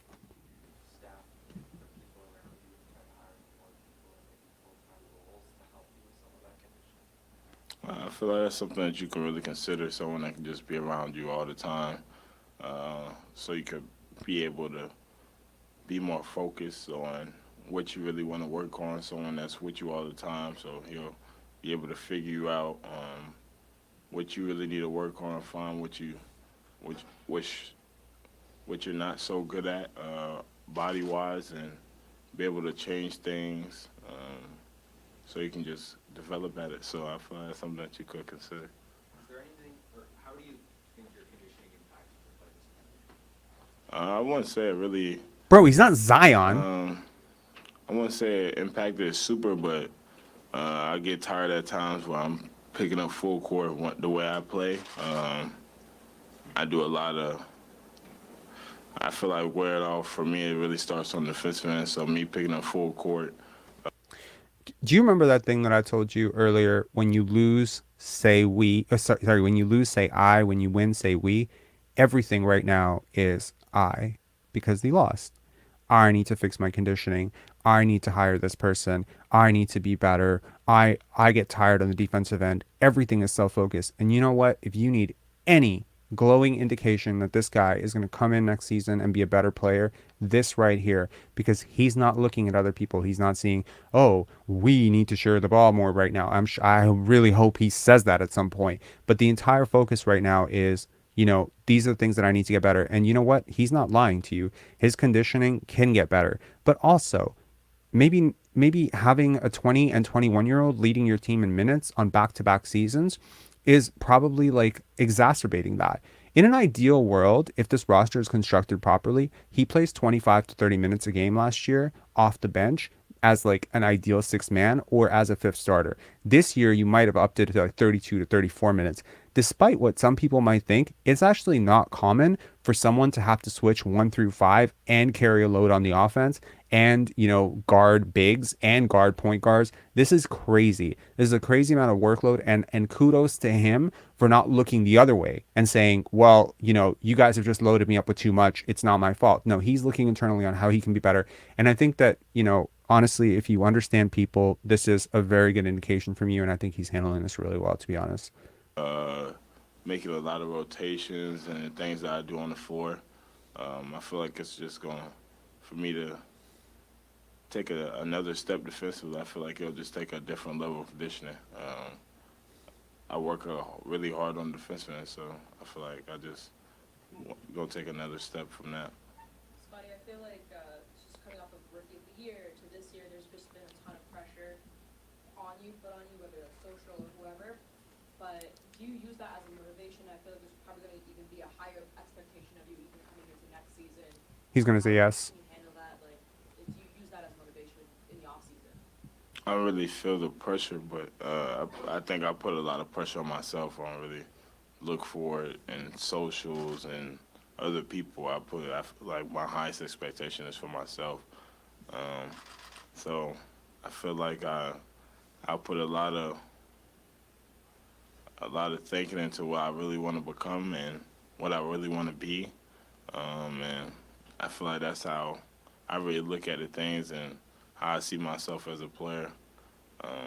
I know how I want to get better, and I just want to constantly keep trying to develop in each and every single way where I just want to constantly get better, and I want to make it to the top of the league and be one of those better players in the league. So it's just going to take a different level of a mindset, of work. So those are things that you just got to put into. I put a lot of pressure on myself to get better, but I don't really look at the outside noise, as you could say. The team had a tough night at the free throw line last night, and news to be made today about DeRozan's daughter screaming. Did you notice that at all? For sure. It was quiet in the gym. She was yelling, trying to figure out who it was. I was just heard somebody screaming. I was like, who is that? I'm like, okay, but I don't know if it really had an effect. It went Thank 18 you. for 36, so it had to have an effect somewhere. She did a great job. Scotty, Nick is the only head coach that you've had as an NBA player. There's some uncertainty about his future, at least some speculation about it. Would you be disappointed if he wasn't around next year? I love Nick. He allows us to play freely. Gives us that freedom to be able to, if we want to drive to the basket, go to the basket, post up. He loves when we post up and things like that. He gives us a lot of freedom out there on the floor. I love Nick. I guess we'll see what happens.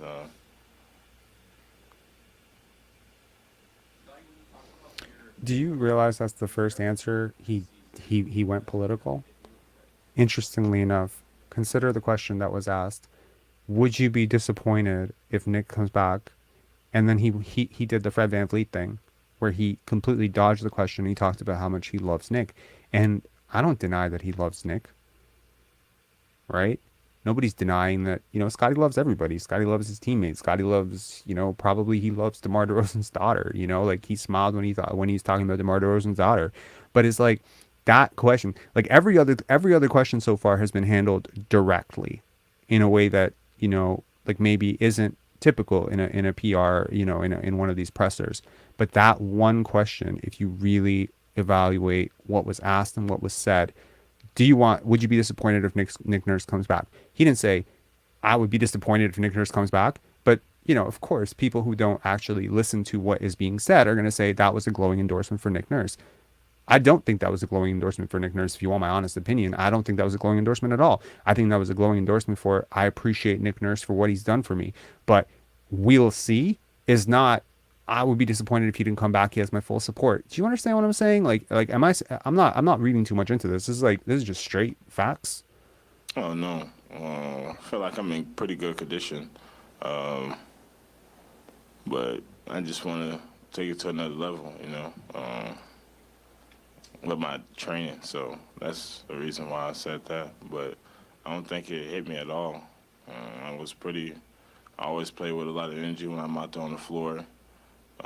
Try to stay locked in. So that's something that I really just focused on. You mentioned different defensive principles for every team. Was there one this year that you thought was particularly intriguing or challenging that you saw? Someone asking why do I have a problem a problem when other people dodge questions? Well, here's a question that I would really, really like Fred VanVleet to dodge. How do you feel, Gary Trent played last night? If he doesn't want to be honest about that question, he's protecting somebody else. Scotty's not protecting himself from these questions. Questions asked about him, his conditioning, his game, his evolution. He's answering those directly. A question asked about Nick Nurse, he protected. You understand the difference? I'm cool with you protecting somebody else. I'm cool with you not throwing your coach or your teammates under the bus. In fact, I would be extremely disappointed, regardless of how I feel, if right now he came out and said, Fred VanVleet's a trash leader. I would be very disappointed in him. I would be very disappointed if he said, yeah, I want Nick Nurse fired. I would be very surprised by that, because that is not like the team first, sensible, mature thing to do right now. And that's really not what this team needs. Like calling, do you know what I mean? Like if someone be like, oh, do you think the bench sucks? He will play political with that, because he probably doesn't think the bench sucks, so maybe he won't play political. Do you know what I mean? He's protecting somebody else by being political. That is exactly when you should be political. You know what I mean?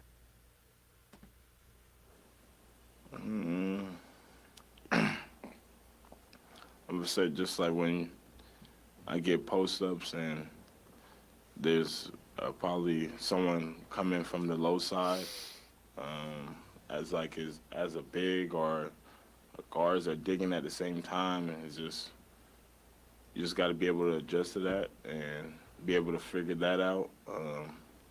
I go left and I spin.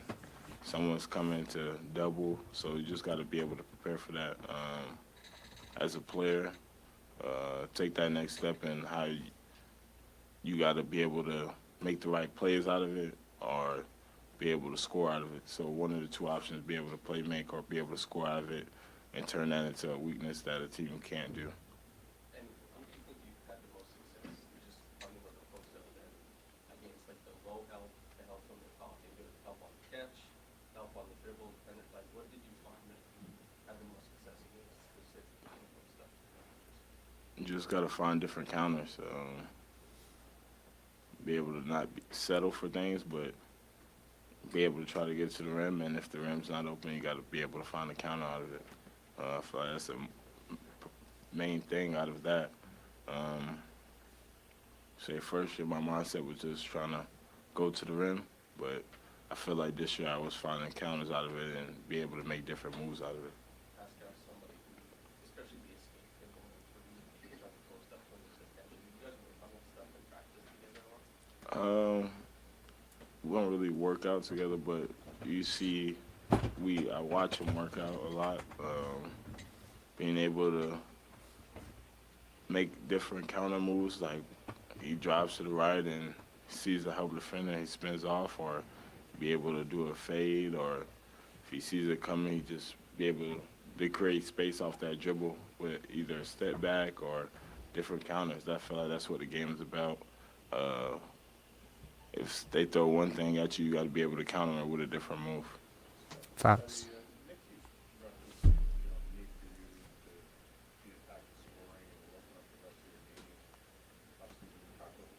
Top players in the game, and hopefully going that 20-plus range, that's when it starts. Do you have a number where you'd like to get to and score? Not that that's a deal and end all, but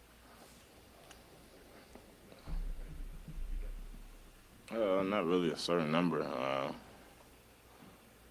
Just gotta keep working. Like I said, a lot of skill work and just keep working on my craft. Being able to take those catch and shoots that's mostly primarily opens, I feel like that expands your game. And then once that starts falling, everything else opens up, being able to go to the basket and then making those counter moves off that. It's just going. And being able to get to the free throw line, I feel like that's another thing. Those scores, they're able to get to the free throw line. That's another big step. I got when Masai spoke about the team maybe playing a little selfishly. I don't think he meant that as like a personal attack, more of like a style and maybe not being connected enough. And Fred said that was something you guys discussed and it caught your attention. Did you feel you guys were together enough, sort of, as a team on the court this year? Did everyone hear that question? So basically, it was Fred was asked about the team's connectivity and Masai talking about people being selfish. I just want to make sure that everyone heard that question. So, yeah, so he's addressing, whether or not the conversation happened and whether or not he believes the team was in fact selfish or disconnected. Let's say we kind of really got of that selfish role. Probably towards the end of the season, of course, at the beginning of the season, everybody comes back, wants to get better. So people are just trying to get better at it and show what they can do at the beginning. But after that faded off, I feel like we all be able to became to get into our roles and play winning basketball. Scotty, you've Congratulations, that was another political response. how do you grapple with the end of the season where you don't know what next year could look like just from a personnel standpoint, guys could be going in and out, and how do you grapple with the personal relationships that you've developed over this year, and not really knowing who's going to be here? It's a question on roster turnover. I don't really know. I don't know what's gonna happen. So, I'm connected with all the guys, and we all got pretty good relationships. So, I don't know what's gonna happen. So, I'm just focused on the moment now. Really. Another political response. How has Fred helped you with those things, and how do you see your role fitting alongside him as another sort of point guard player? I say I like playing with Fred. Fred, he's able to control the team when we're all out there on the floor with him. Be able to put people in the right spots, but it's easy playing with Fred.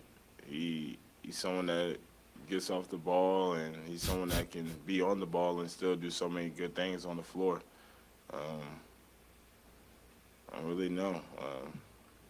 I feel like we're pretty solid.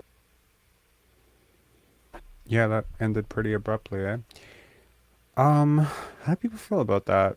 That was refreshingly honest, but I think there were times where he was asked about questions that I think would have been a bit of an indictment on his teammates, and maybe he didn't feel comfortable or didn't want to answer those questions. And I don't know.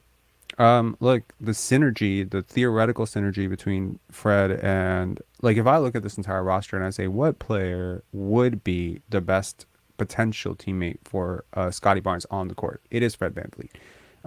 The skill sets complement so well. So if you do get rid of Fred VanVleet, you would ideally want to bring in someone with Fred VanVleet's skill set, possibly with a slightly taller build, who has none of Fred VanVleet's, negative qualities like ego, ball dominance, etc.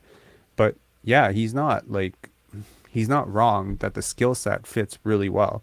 In basketball, in theory, Fred creates so much space for Scotty to attack. Scotty's a straight line driver. He needs a guy like Fred VanVleet who can shoot from the deep. The ideal teammate for Scotty Barnes is someone like a Tyrese Maxey, a deep shooter like Anthony Simons. Again, offensively, I'm speaking purely offensively. Someone who can do a little bit of stuff on the ball, off the ball. Yeah, again, in theory, it works. The problem is in practice, it doesn't, because in practice, people are people. They do have egos. All right, the final interview will be OG. I think it was a good season. I think from start to finish, I got a lot better, and that's the goal every season, to finish better than you started. So individually, I think I got better. But as a team, I guess, on the other side, it didn't go quite nearly as well as you guys expected. Do you know why? Don't have a why. Just stuff doesn't go as planned sometimes. It's only. defensive role with this team this season? What do you mean how I feel? Are you satisfied with your the shot opportunities created for you and how you were working to the offense? Yeah, I think so. I think we have a lot of good players, so that's how it is when you have a team of good players. You know, You get bounced in the play-in. everyone just tries their best to be involved, and I think we did a good job of doing that. Nick was talking the other day and was kind of commending you for how professional you've been throughout the season, especially during that stretch at the trade deadline when there was a lot of noise out there. Was that a difficult stretch for you, or has this been a difficult season with balancing some of the business stuff or the outside of the game stuff with the on-the-court stuff? I mean, I can't really control anything that's being said. All I can do is try my best every day, try to perform on the court. So, regardless, I always try to stay focused on that. Coach, you made strides both offensively and defensively. Was there one area that was more satisfying for you in terms of the jump you made? Probably not one area, all around. All around. I'm proud of both sides. And the defense is obviously a big part of yours. But do you feel the strides made on the offensive side were maybe even a little bigger than that on the defensive side, considering what you already accomplished? Maybe, yeah, but I think both sides were equal. I think I got better on both sides. I don't know how to measure. What would all defense recognition, now that the votes are all in, what would that mean to you if you were to get that? I think it would mean a lot. I think it would be very deserved. Okay, escapable entropy. I understand that you have come into this chat basically to derail every single thing that we're talking about. You just want to talk about how bad Scotty is, you know, should we have traded him for Kevin Durant and whatever. I've been watching your comments. I've debated just booting you like 12 times. I understand you're kind of like, you know, you're pushing your agenda here. But if you think that Scotty is like a problem or whatever, you can definitely believe that. I don't agree with you. I don't agree with you. I think he's a very good player. I think he deserves a lot more respect than he has gotten from this fan base, and I don't understand why that is. Obviously, if you're looking for a community to talk shit about Scotty right now, you definitely have come to the wrong place, sir. I think I've been a great defender for a while, so it'll just be the validation.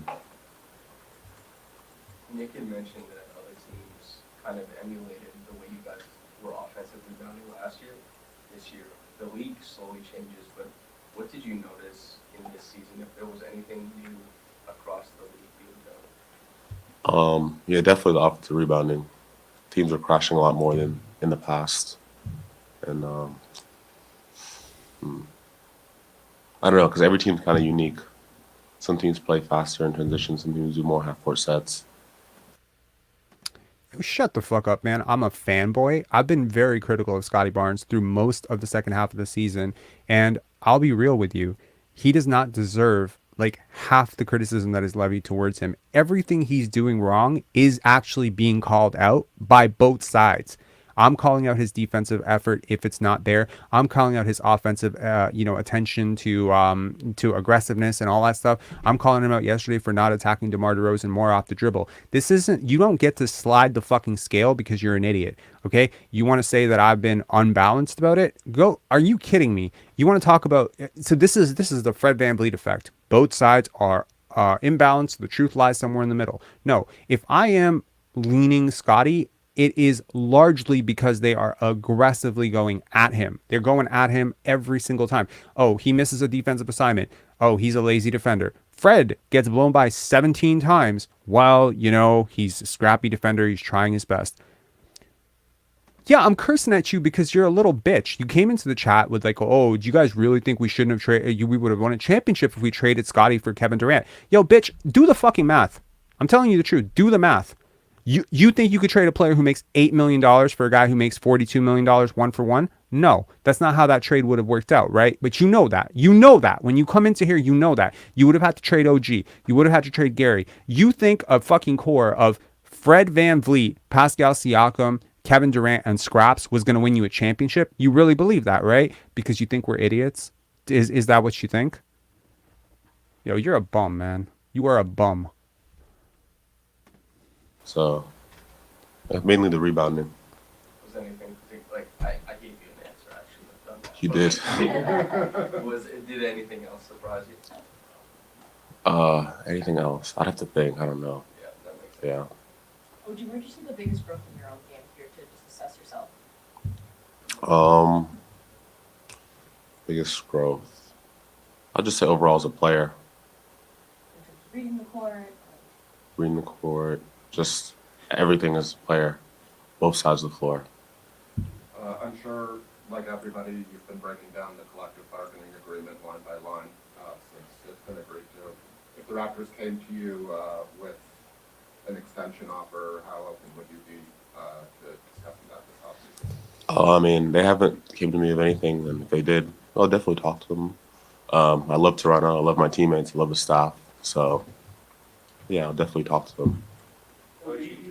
Yo, just to address this comment, this man living in 2013 when everyone thought big threes win chips. Yo, bro, I just gotta let you know, Mario Chalmers was not part of the big three.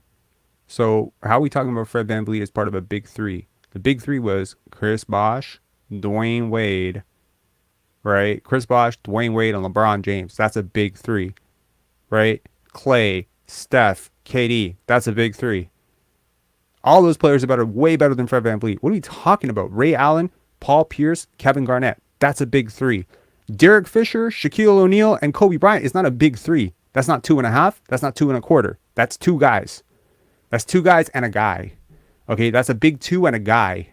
That's not disrespect on Derek Fisher, but you're not going to call Derek Fisher part of a big three, right? One of these, we had enough trouble calling the Miami team a big three. No one called them a big three. Everyone called them a 2.5. That was the joke, right?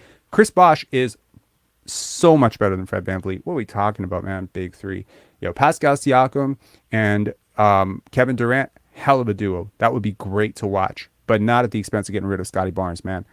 Not at the expense of getting rid of Scotty Barnes. No, absolutely not.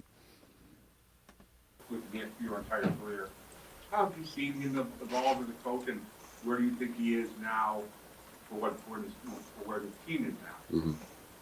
Oh, I think Nick's a great coach. I love playing for him. I think my teammates love playing for him. He's a very respected coach. And yeah, we just all enjoy playing for him. So as evidenced by the great vibes. Has been great over the past little bit. How much pressure does that put on a starter like yourself when you know that you might have to play an extended number of minutes? What you said again about the bench? The bench production hasn't always been there. Did you feel like there's any added pressure on yourself and the rest of the starting unit to sort of step it up a level?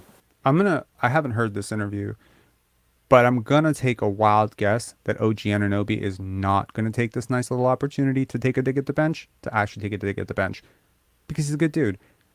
Please don't prove me wrong, OG, right now, because I'm going to look like an idiot on a live, but I don't think he would. I don't think he's going to take the softball to be like, oh, we don't have a bench. No, I mean, we, like, the bench's production, would you say?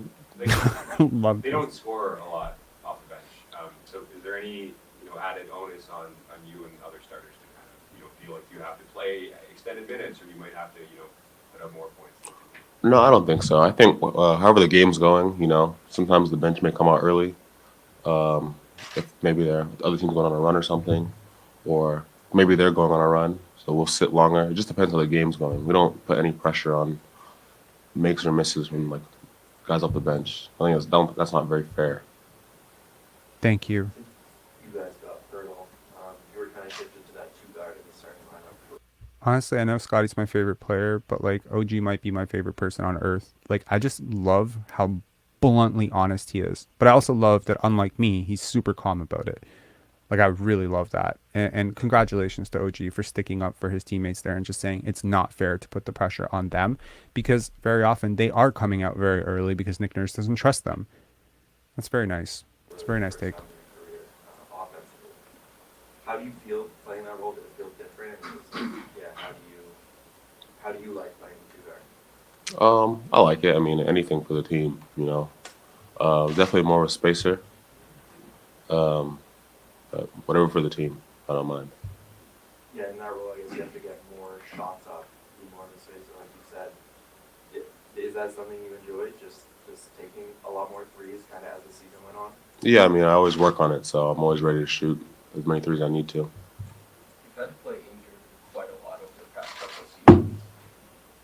has there been an adjustment on your side on how to deal with that? Like, what's it like playing injured and hurt all the time, dealing with pain, and still trying to, like, it's a results-based job, you know, still trying to maximize that aspect of it? I mean, as the season goes on, I think most guys have something. No one's really 100% as the season goes on.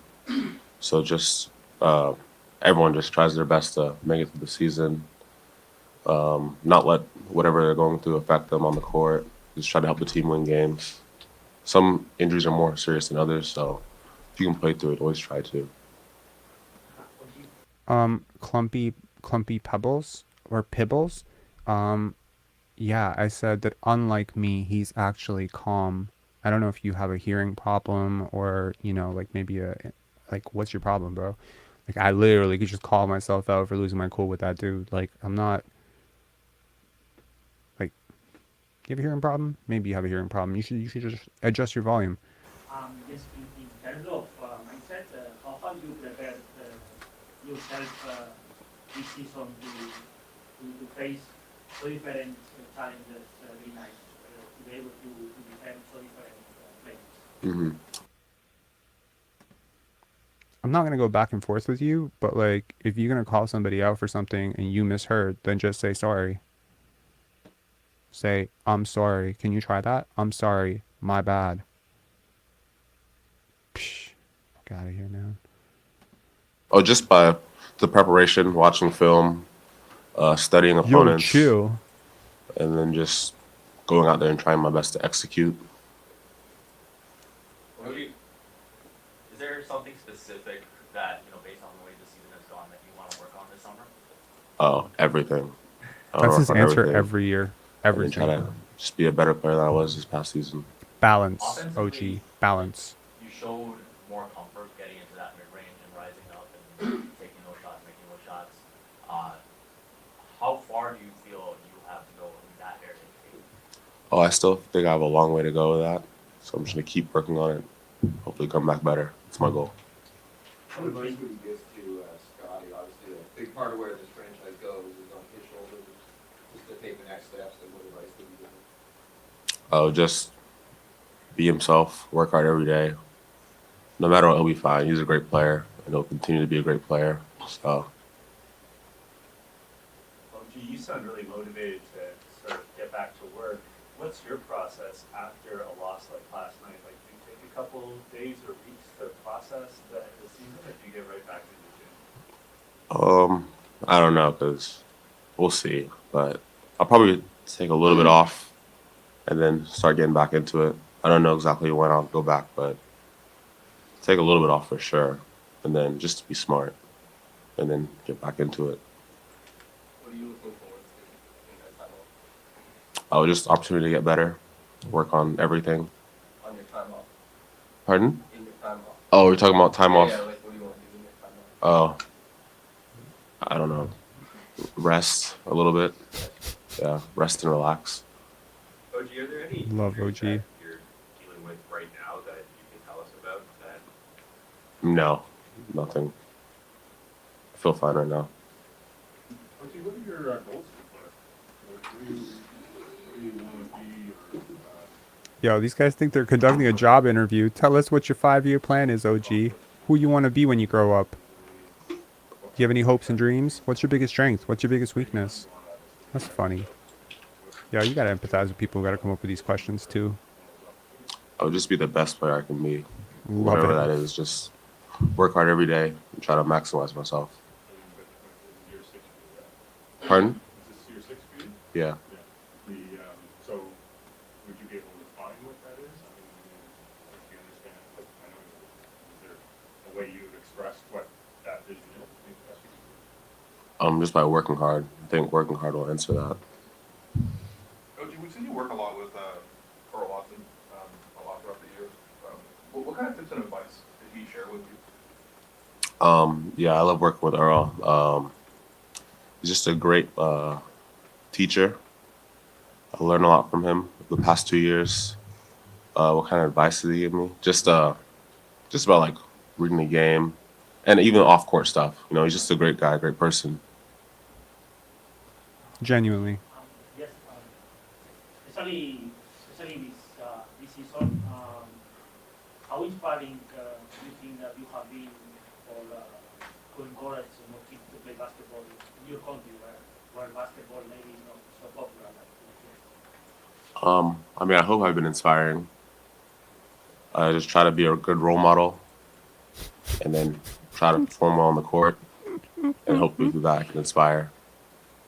No, but I guess that is something nice for you, knowing that a lot of kids they read and look at you as an inspiration to play basketball. Media pass revoked. Just the same way when I was a kid, I looked up to people in different sports and stuff. So I think it's just the same way. It'll just keep going. It's a cycle. He's just such a good dude, man. You did that giveaway with Nick and our second bounce earlier this season. Do you have any, maybe you haven't thought too much about this season extended, but do you have any other plans in terms of kind of, giving back to the community, scholarships, some of your teammates have done stuff like that? Like, have you thought about stuff like that, laying down some roots here? You have other plans, but nothing's official yet. So I have to figure that out this summer. But yeah, I definitely have other plans. Something I've talked about for sure. What was Christian like as a teammate this year? How did you see his game kind of evolve over his rookie year? Oh, Christian was a great teammate. He always wanted to learn. He asked a lot of questions. He worked very hard. I think he's gotten a lot better as the year's gone on, and it'll only continue to get better. I think he'll be a great player, and I think he's well on his way. Will you be watching Kyle and DeMar tomorrow? And you expect to kind of play? Like, obviously, you prefer to be playing, but what do you think of them matching up for their teams? Like who I think will win? I don't know who will win, but I don't know. I mean, I watch the game like just as a casual fan. I don't mind who wins. Not more interested because of them. Oh, I mean, yeah, yeah. Good to see my friends playing well. So happy for them. Is there anything that you believe this team Yeah, OG has me dying, man. to take not the next step, but to improve in the offseason?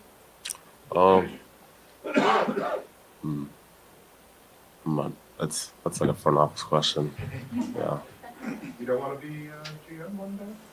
maybe, but not right now. Thank you, everybody. Thank you guys. Thanks, OG. Thanks, guys. Thank you guys. Oh, Gene Norris. I'm good. Go ahead, everybody. Thank you.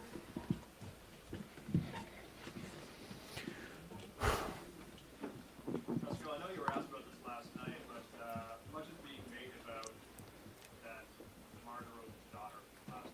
Did you hear that when you guys were shooting? I think so. Yeah. I mean, yeah. Did it provide a distraction at all? I don't know. I couldn't tell. I mean, we played enough games where, there's opposite fans or whatever. Like people do stuff at the free throw line. So I can't really tell you. I don't think so. Good for him for not making excuses there. That's it? That's awesome, man. Thank. Where do you think things went wrong this time? Yeah, that's a good question, but I just don't think I've put enough thoughts into all that. Like, I didn't sleep all last night, but like I can't tell you what I was thinking. Like, I didn't sleep at all, but I just also wasn't really thinking of anything. I don't know if it makes sense, but I think we were just a lot like we weren't consistent enough as a team to have the success that we want to have. A lot of ups and downs. Win 3 games here, lose 3 games there. Like it just wasn't enough consistency. Like to be able to win in this league and with a much improved like league, I would say, and especially the East, like a lot of good teams, and we needed to be more consistent. I think. Did you meet your own expectations for yourself? No, never. I think because the expectation that I have for myself is like, it's always greater. I feel like I shoot for like, what what most people would deem impossible. You know, like that's kind of like my mindset going into everything that I do. So obviously, it's what, April 13th. Yeah, like that's not definitely not wasn't in my plans to be here and talking about this. So definitely don't feel really accomplished, I would say, just because I think the team's success is more important than anything. And when I work and how hard I work, like, it's to be able to win. Like that's the most important thing. And yeah, like I think that there's always things to get better at. I was pretty much, I would say, like, consistent, but I feel like I could have done a lot more. I could have got, there's times where, there's also those up and downs that, like, you don't really want to see. But I just want to say that as someone who has spent like a lot of the year being very critical of him, I think this is very good. Like what he's saying right now, I think is incredibly honest. He's being super sincere, and I can tell that this loss hurt him. And as a competitor, that's a good thing. Like, I'm glad he's not coming out here saying, well, I played well, because this is a team sport and you are a leader. And I think this is what leaders are supposed to sound like. So, if you're going to criticize a guy for saying the wrong thing and doing the wrong thing all year, well, then you should probably give him his flowers for saying the right thing and doing the right thing right now. So, unless this interview goes completely off the rails, I really like the tone shift from Pascal Siakam. I just want to say that. I feel like no matter what, like what I'm proud of for me, like this year, is just putting the work in no matter what. Like I was in there every single day, like no matter He's good not or lying. bad. And He's not lying. And something that in the past I wasn't really able to do, just because of, I feel like my emotions, like sometimes I would ride my emotions a lot more. And I feel like this year, one thing that I got better at is just, no matter what, like just putting the work in, like extreme hours, just getting better every single day. And yeah, that's one thing that I would say that, like, I'm proud of, like, myself for doing. What was it like having Rico here for the full season? No, it was awesome. It was awesome. Cause like Rico is like that favorite uncle you have, like, and like sometimes he would say things and it's just like, he's the only one that can get away with it. Like, and I just love him being around, and obviously our relationship and him being a huge part of who I am as a player. So it was great. It was great having him, and I think he helped a lot with everyone, the young guys, his energy, being there every day. And he's definitely one person that I take that, or at least it helps me have that attitude, because even if I didn't score any points, like the next day we're in here, like we're in the gym, he has the energy, and we back to work, like, and that's always something that he has. And it's just, no matter what, let's go to work. Like that's our safe place. Like that's where everything just feels normal, because like this is where, like, you work on your game. You just, every day we in there. And yeah, I always want to shout out all the other guys on the staff, obviously, but just for me coming in, Fab, John, Mike, Ray Chow, like all these people every day, like no matter what, I can be moody a lot sometimes, and they kind of deal with me and they bring that energy every day. And I thought we had a good system. It's just like, for me coming in, so I appreciate those guys. And like I said, sometimes I could be a lot moody just because it's the season and things, ups and downs, and those guys keep me kind of like grounded, and I appreciate it for sure. You mentioned that you didn't get to reach your individual goals this year. To get to that level that you're shooting for, I know you've mentioned top 5 in the past. Is there a specific area, like, is it just about team success to kind of get you to that level? Or is there something specific in your game that you feel like you need to Yeah, I think my game can always evolve. Like, I never feel like it is enough. Obviously, I can take a lot more threes. You know, ball handling, make better reads. Just with me handling the basketball a lot more sometimes. You know, and just again like just continue to get better, see how I can manipulate the defense a little bit more, a little better, playing the double teams, and yeah, like I just always feel like there's no way to be like no, I have to continue to shoot for what's out there, and I feel like there's opportunity to reach new levels. There's opportunity to continue to grow and get better. So I'm never going to stop, like just wanting to do that and wanting to continue to scratch and see how much I can squeeze out of my talent. That's a Rico line, but yeah, just seeing how much how far I can get, like and I do believe that there's a lot more to accomplish for myself. And I love that challenge. I love the challenge of knowing that, you know, because I think even last game was just like everything was going so well, like and then it didn't, you know, and I think that's just always for me a constant reminder of like, you know, there's no satisfaction in anything that you accomplish. You know, like you have to continue to strive to be the best that you can be, and for me, it's just kind of like the story of my life, like just continue to get better. No matter what, there's going to be things thrown at you. Things might not go your way all the time, but you just have to continue to fight and continue to get better.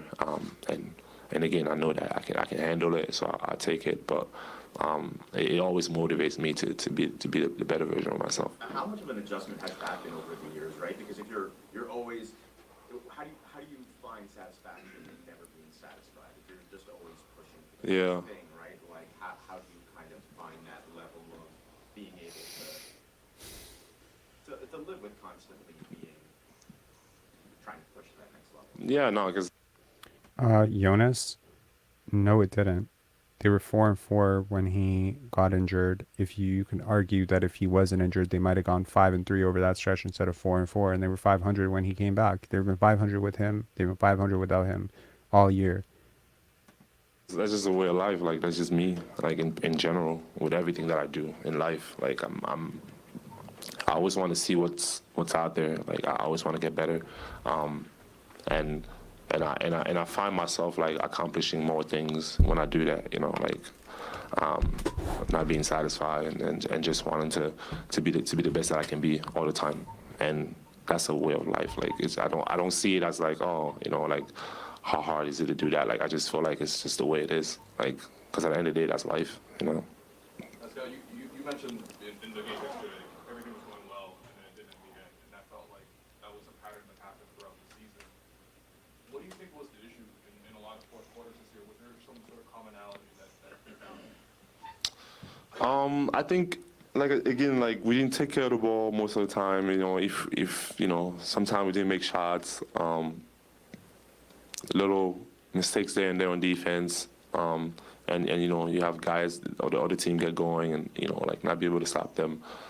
So I think it's a combination of a lot of things that I feel like to be able to win consistently in the league, you have to be able to do throughout a whole game, and we just again like have good periods of time where we have that, and then times where we don't. Are there things personally that you want to improve in terms of performing, especially in the fourth quarter? No, I think for me, like again, like I haven't really thought of anything really. Like I have to go back and see, but I just feel like just be myself. What's that process of kind of determining where you want to work on in the off season? Is do you sit down with Rico? Do you kind of have stuff in your head that already comes to mind? I have stuff like again, you watch film and there's things that consistently during the season you try to improve, and some things are hard to do during the season, you know. So I think sometimes it's also mental, like just being able to make some adjustments, and again, like I said, like some of the things is I think that, you know, even with threes, like I think my mechanics is good. Like I think most of the time, if I make more than 4 or 5 threes, like like it's a high scoring game guaranteed. So I think just if like more than anything is just the mental space of just sometimes just doing it, like and I think for me sometimes it's like I feel like I can always get to my spot in some of those spots. Like I feel like it's easy to just do it, and sometimes I just don't even think of shooting three. So just little things like that, like that I feel like could change, and those are things that you continue to try to change during the season. But I think sometimes it's a complete like mindset shift that needs to happen. As you're like striving to get better and better, last night Jalen Rose said you're the best player. No one talks about Draymond had a lot of praise for you recently. Like, you don't take those comments from players right now, former players, as like a sign that you're friendship. Like, how do you? Yeah, no, you appreciate it for sure. Because I think that again, obviously not something that I'm looking for, but like it's appreciated, and for me, I think I just want to continue to get better, continue to work, and hopefully it shows out there, and that's kind of like my mindset, and yeah, when you have people that watch the game and understand the game, like see that or recognize it, yeah, it feels good. Pascal, have you thought about locking in a long-term future with this team? What will go into your decision when it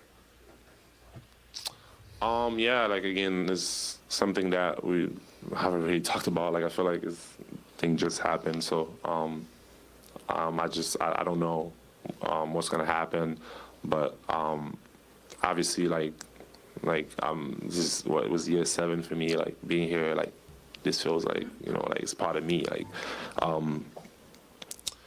it's probably the most I've been somewhere outside of Cameroon. Like and yeah, like it feels like home. And I definitely love to be in Toronto. And it's a part of who I am as a person. I feel like they see me grow, and yeah, like this feels like home. So I don't have those answers, and I don't know what's gonna happen, but I do know that though. Fred was saying that this team needs a new identity, that you guys kind of got all you can out of that chaos style of play. Do you feel that way? Like Fred said that? Yeah. I don't know. Again, my favorite line is like, yeah, like I just there's people that get paid some money to do that, and it's mostly not part of my job. But whenever there's going to be discussions, and if my input is allowed, or once we get to even that, like there's going to be conversation to be made. But for me, like that's just not something that I feel like I need to discuss. Fred, some players in the league have spoken pretty openly about how they're motivated by winning championships, and other players say they're not necessarily always motivated by winning championships, they're just focused on the here and now. And where do you think you lie on that? And obviously somebody's already won a championship. What's it like motivation to try and get us that? Yeah, no, I think he's always winning, and I don't. I mean, yeah, it's hard because it's like I don't think there's people that go out there and they don't want to win. Like, you know what I'm saying? Like, and maybe sometimes the way things are said or whatever, but I think that everyone's goal is usually to win. Like, I mean, and it should be. I mean, that's my goal. Like, I wanna win. That's why I play. That's one of the reasons why I play the game, and there's nothing better than winning. Like, it's just. Because you put so much, like especially for me, I put so much into the work and everything. It's like why am I gonna put so much, like and not have any like reward for me, like which for me I feel like is winning. Like it brings you joy, it brings you happiness. Like those years or those times, like when we have good season and we play good basketball and we're winning, like it's probably the happiest that I'll be as a person, as a player. So like that feeling is just it's better than anything really. Like you can go out there and you can make a lot of money, but like if there's no like joy into doing what you're doing, it's just like what's the point? Like and I feel like that's the type of person that I am. Like winning brings me joy, and And obviously, I want to make the most money that I can make, but I also want to enjoy it. Like, I want to have fun. Like, and if it's not fun for me, like, it's just, there's no point of doing it. And I think that for me, fun relates with winning. We'll do one more in English, and then we move to French. Let's go. Late in the year, Nick, there's some comments around Nick and especially in drawing to Nick and other products. Do you have any insight or thoughts on that? Did it affect the team when that was box kind of comes out in public? Right. Yeah, again, it's like when there's trades or there's trade, like, I mean, it's what happens, right? Like, I think as we understand that, like, or at least we should understand it, like, that's what the league is going to be. Like, I don't think for me personally, because I can really only speak for myself, like, I don't think it changed anything. You know, it was just like the same feeling when, you know, there's a lot of trade rumors about me. Like, that's the same feeling that I have. I deal with whatever is in front of me every single day, and that's what I focus on. And I think that those are the things, like I said, not part of my job description, and I try not to worry about things that I can't control.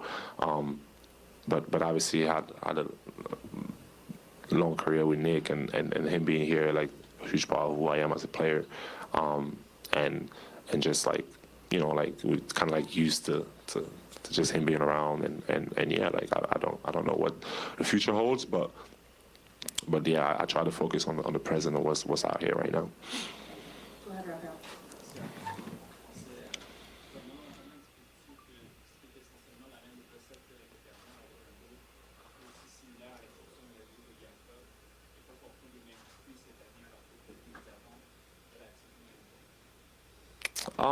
Ouais, c'est une bonne question, mais je pense que ouais, on a sur l'année passée, on a gagné combien de...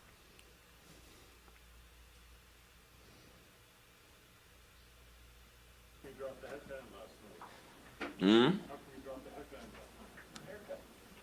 headband? I was on trying to be like Ben Wallace, so my mom was like, I don't think you go to the game with your hair like this, and I was like, oh, dare me, and I did. Did you hear DeMar DeRozan's daughter screaming? People were asking. I saw her before the game, but I didn't hear her scream. I mean, I was watching the game, but I mean, she went viral. So after the game, you know, when you watch the clip, you're like, oh, that was her the whole time. I wasn't really sure if it was her or not.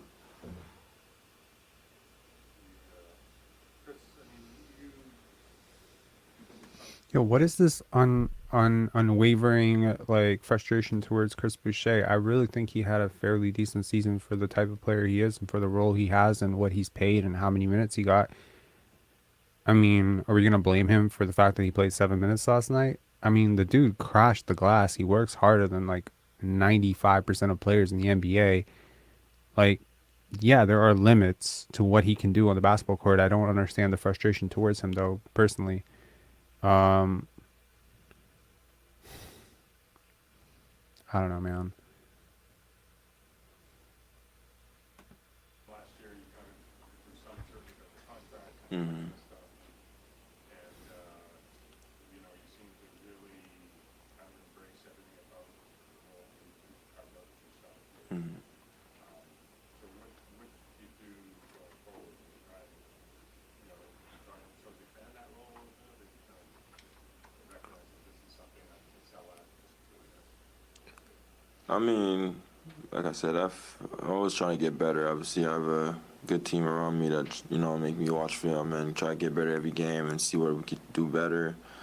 But I mean, at the end of the day, whatever the team asks me to do is really what I could do.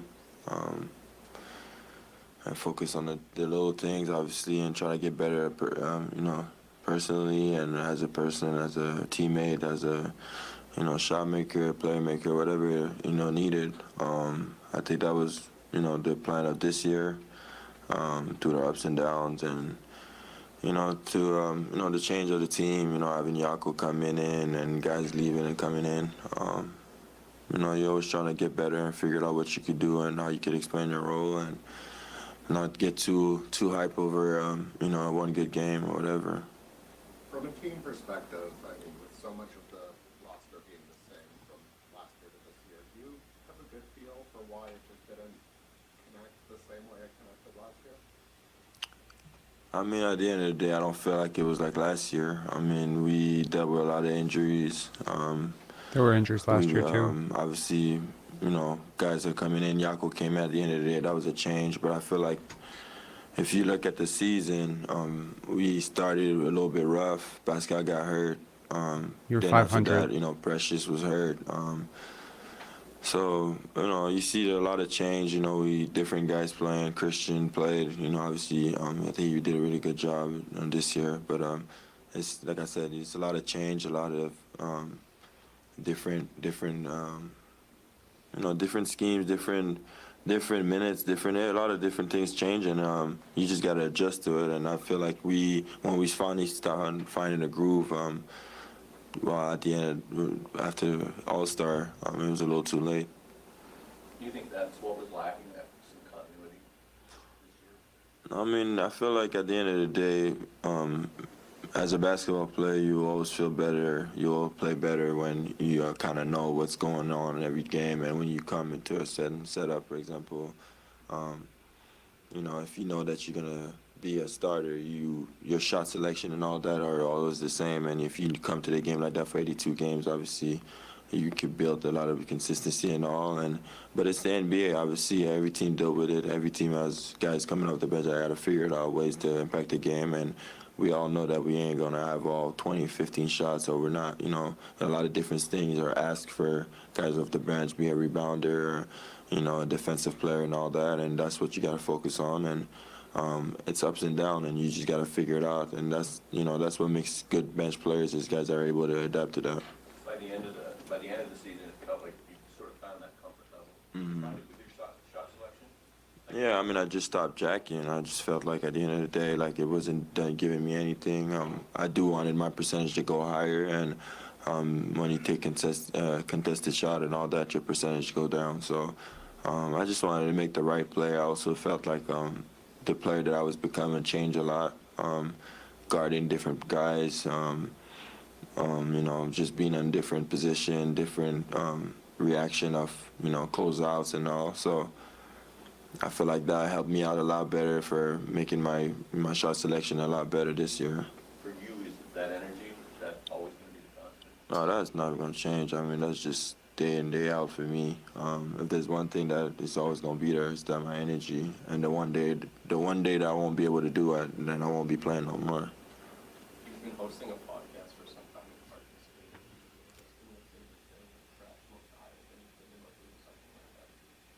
Your guys' reactions.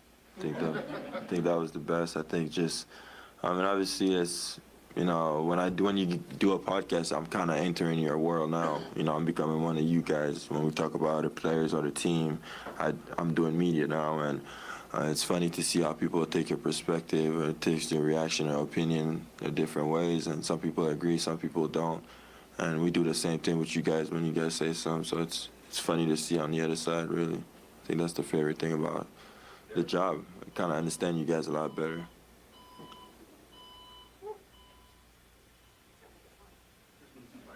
Going back to what you said about energy, but this season you were third in the league in double-doubles off the bench. Mm-hmm. Do you feel like sometimes, like, just having a variety, maybe like a skill set that kind of goes over everything, gets confused for just being considered just something kind of energy or something a little more generic like that? I mean, I do see myself more than that, but at the end of the day, I do understand my role too. So that's pretty much what it is. I feel like I could do a lot of different things. But if my role is to bring energy, then this is what I got to do. And through the years, I understood that complaining and be mad at stuff that's out of your control is not going to make me better. So focus on what what I'm asked for, and sometimes show a couple flashes of in and out what I could do, and just keep it moving. There have been a few times in your career where Nick has been publicly critical of your play. Mm-hmm. Once he was made a comment about pressures earlier this year. What's it like having a coach who will publicly make comments, and how are those things received as comments? I'm used to it now, so I won't lie to you. It's just, when you just trying to get better, I guess obviously it's coming. I watch a lot of film, so if it's something that I really feel like I could work on, and he, you know, put it out there, then obviously you double up the work on it, because you don't, you know, no player wants to be in the media, you know, by the coach saying that he's not doing something right. So I think it helps for sure, but at the end of the day, a lot of work has to be made by yourself. Even though if he said something or didn't say something, if I'm not doing something right, it's something that you got to fix internally, and that's usually what I do anyway. What's the difference between a coach coming and just saying it to your ear privately versus a certain point making that comment? Good question. I don't know. I mean, I feel like it depends on what kind of player you are. If you're a guy that's in the media and all that, saying it publicly probably going to affect you a lot more because you see it. But I mean, at the end of the day, like, for example, like somebody like OG, you could say in the media, he doesn't use the media, he'll never know. So it doesn't really matter. It depends on who is being talked to and who cares about the media as much as anybody. I feel like me, it doesn't matter. Like, I'm going to see it, but it's not going to change my day. You know, like, I'm going to get better at it, but I'm not going to be thinking about it all day, I'll tell you right now. When it comes to those public comments, Nick made some Mm-hmm. How much was that kind of brought up to you? I didn't really pay no focus on it, to be honest with you. That's his thing. That's something that he had to deal with. I feel like when they were last year talking about trading deadlines and all that, I was the talk about it, and so we all deal with it every year. So yeah, I had a lot of stuff to focus on already that I was not gonna add anything else on it. Chris, when you're looking at this year, there was a kind of like that 6-week period around December up to the trade deadline. Mm-hmm. You know, Messiah after the trade deadline, selfishness had been an issue. Yeah. But how much was that addressed to you and the team, and why do you think, you know, that selfishness, so to speak, whatever that means, is a factor in how you guys play? I mean, I think it's more guys trying to figure it out. I think that's, you know, when you lose, obviously everything seems to be so bad. You know, obviously you take 10 shots, now it's like he doesn't want to pass the ball or whatever. I never really paid attention to that because, I mean, I feel like I came in to work hard every time, try to do the right play and do what I have to do. So clearly it's, you know, obviously when we were down and losing games, they were saying everything. So selfishness was one of them. But for me, I didn't feel like that was something that I was, you know, pay attention into. I was just trying to win games and try to get better. And I mean, for the guys on the bench, it's so hard to focus on everything else when you know, obviously every time they hear the bench got to do better, the bench got to do better. That's all you focus on. You don't really care about anything else, really. Chris, I know the season just ended, but do you want to play for Canada this summer? Do I want to play for Canada this summer? I mean, I would if they asked me. So you haven't had any talks with Rowan or Nick about that so far? Mm-mm. Okay, but if they were open to it, you would go to Yeah. your spot there? Yeah.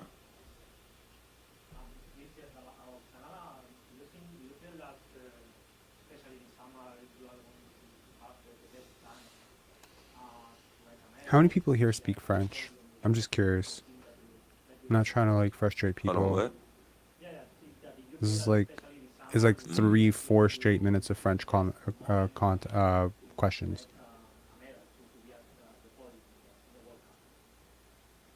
I'm not sure what you're asking, my friend. You're saying that this team? Oh, yeah. No, for sure. I mean, obviously we got a lot of good players, a lot of good. You know, I mean, I was watching Shea yesterday, and like, you know, he's amazing. Like, it's amazing to watch him play basketball, and that's just one of the guys that we have. You know, we played Neymar when he came here. A lot of Canadians that are, I mean, most Canadians that came and play here, like, you just saw how, you know, talented they are, and it would be nice to see all of them together. Obviously, I think that would be a good chance for us. We got a good chance to be special this year for sure.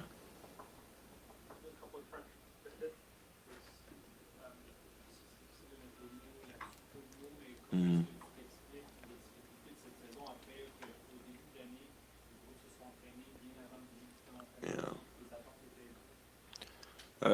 Ben, je pense que juste il y a eu trop de changements. Je pense que comme c'est une habitude qu'on doit faire, mais comme il y a beaucoup de ups and downs qu'on n'a pas pu être dans le bon côté. Je pense que comme il y a beaucoup de games, au moins 10 games qu'on a perdu de 1 par 2, puis c'est juste question de consistance. Je pense que si ça allait l'autre bord, on est dans les playoffs maintenant. Alors, c'est vraiment dur de mettre un mot. Je pense qu'il y a beaucoup de choses qui a changé, qui nous a aidés, mais qui nous a fait mal aussi. Je pense que les blessures nous ont pas aidés aussi. Mais comme je dis, il y a beaucoup, toutes les équipes, les bonnes équipes, ils ont dealé avec ça. Puis je pense que nous, on a eu des moments où est-ce qu'on n'a pas pu prendre le haut sur ça. Cette entre-saison-là va être très importante pour la prochaine saison avec Fred et Harry qui sont potentiellement à la circulation pour venir. Yeah. Le fait que Fred disait tantôt, c'est peut-être à vous définir une nouvelle identité. Qu'est-ce que tu penses de tous ces questionnements-là qui vous attendent pendant la saison? Une chose à la fois, je pense que, comme j'ai dit, Gary, Fred, on ne sait pas ce qui va arriver avec eux. Je pense le coach non plus. Fait qu'on doit attendre que les pierres tombent. Pour moi, je dois m'améliorer. C'est encore la même chose, essayer de trouver une façon de déranger, être plus constant dans mon jeu. Mais je pense que quand ça vient les autres choses, on ne sait jamais qu'est-ce qui peut arriver. Je suis pas comme si je suis avec le GM puis que c'est moi qui fais les décisions.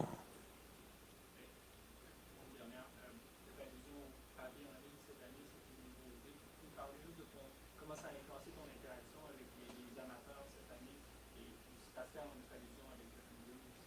Ah non, c'est sûr que maintenant, quand tu entends j'ai besoin que tu marques 10 points, c'est plus vraiment l'amour que tu reçois est varié maintenant. Et je pense que quand ça parle de Paris et tout, c'est sûr que ça change la game. Il y a les gens qui regardent la game juste pour ça, puis l'appréciation du jeu est plus la même. Mais je pense que comme j'ai dit, il y a beaucoup de choses qui changent en ce moment dans le monde. Puis c'est juste une façon, comme j'ai dit, il y a une façon de dealer avec les choses. Moi, je pense que ça m'a fait réaliser que je peux pas parler à tout le monde. C'est pas tout le monde qui a les bonnes intentions. Je pense que ça, je savais déjà, mais avec les paris et tout, maintenant, ça change beaucoup.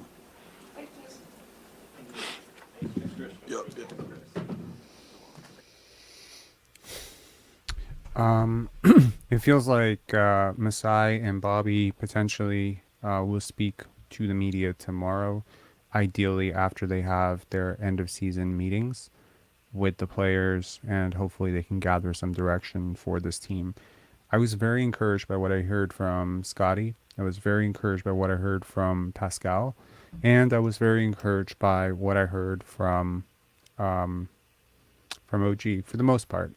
I was not, however, encouraged from what I heard from Nick Nurse, Fred VanVleet, and to some extent also Chris Boucher here, who I do admire and respect for his hustle and his general energy that he brings to the game, but also who has frustrated me to no end with his sometimes just questionable basketball IQ, and somewhat of a me first attitude towards basketball, right? He does take, boneheaded shots. He does at times hijack, a play by taking a shot out of rhythm. He does often end up out of bounds, rolling over on, missed shots, and, it leads to a breakdown. The Bulls did pick on him defensively yesterday, and that is absolutely factual. He's replaceable. Yes, he is replaceable. I think there are a lot of players in the league who can provide a little bit of that. He definitely needs to be better as an outside shooter. I think, one of the most encouraging things about Pascal's interview was talking about potentially taking more threes. I think that would really help this offense. If he, there have been a couple of games this season where he's taken 6-7 shots from behind the arc, and even if they don't go in, sometimes it's 2, and people complain. They'll be like, "Why are you not going to the basket?" No, it's actually very necessary for him to take those shots. And while I'm not suggesting that he stop going to the basket with reckless abandon and driving the ball or scoring from the mid-range, it would be very important for the spacing of this offense for him to introduce quite a bit of a lethal three-point shooting package, either in transition or just in the half court. I think it would help to offset some of the spacing issues. I also really, just want to compliment him for taking such a humble approach to the press conference, and a remarkably honest approach. I mean, most of these pressers tend to be a bit fluffy, right?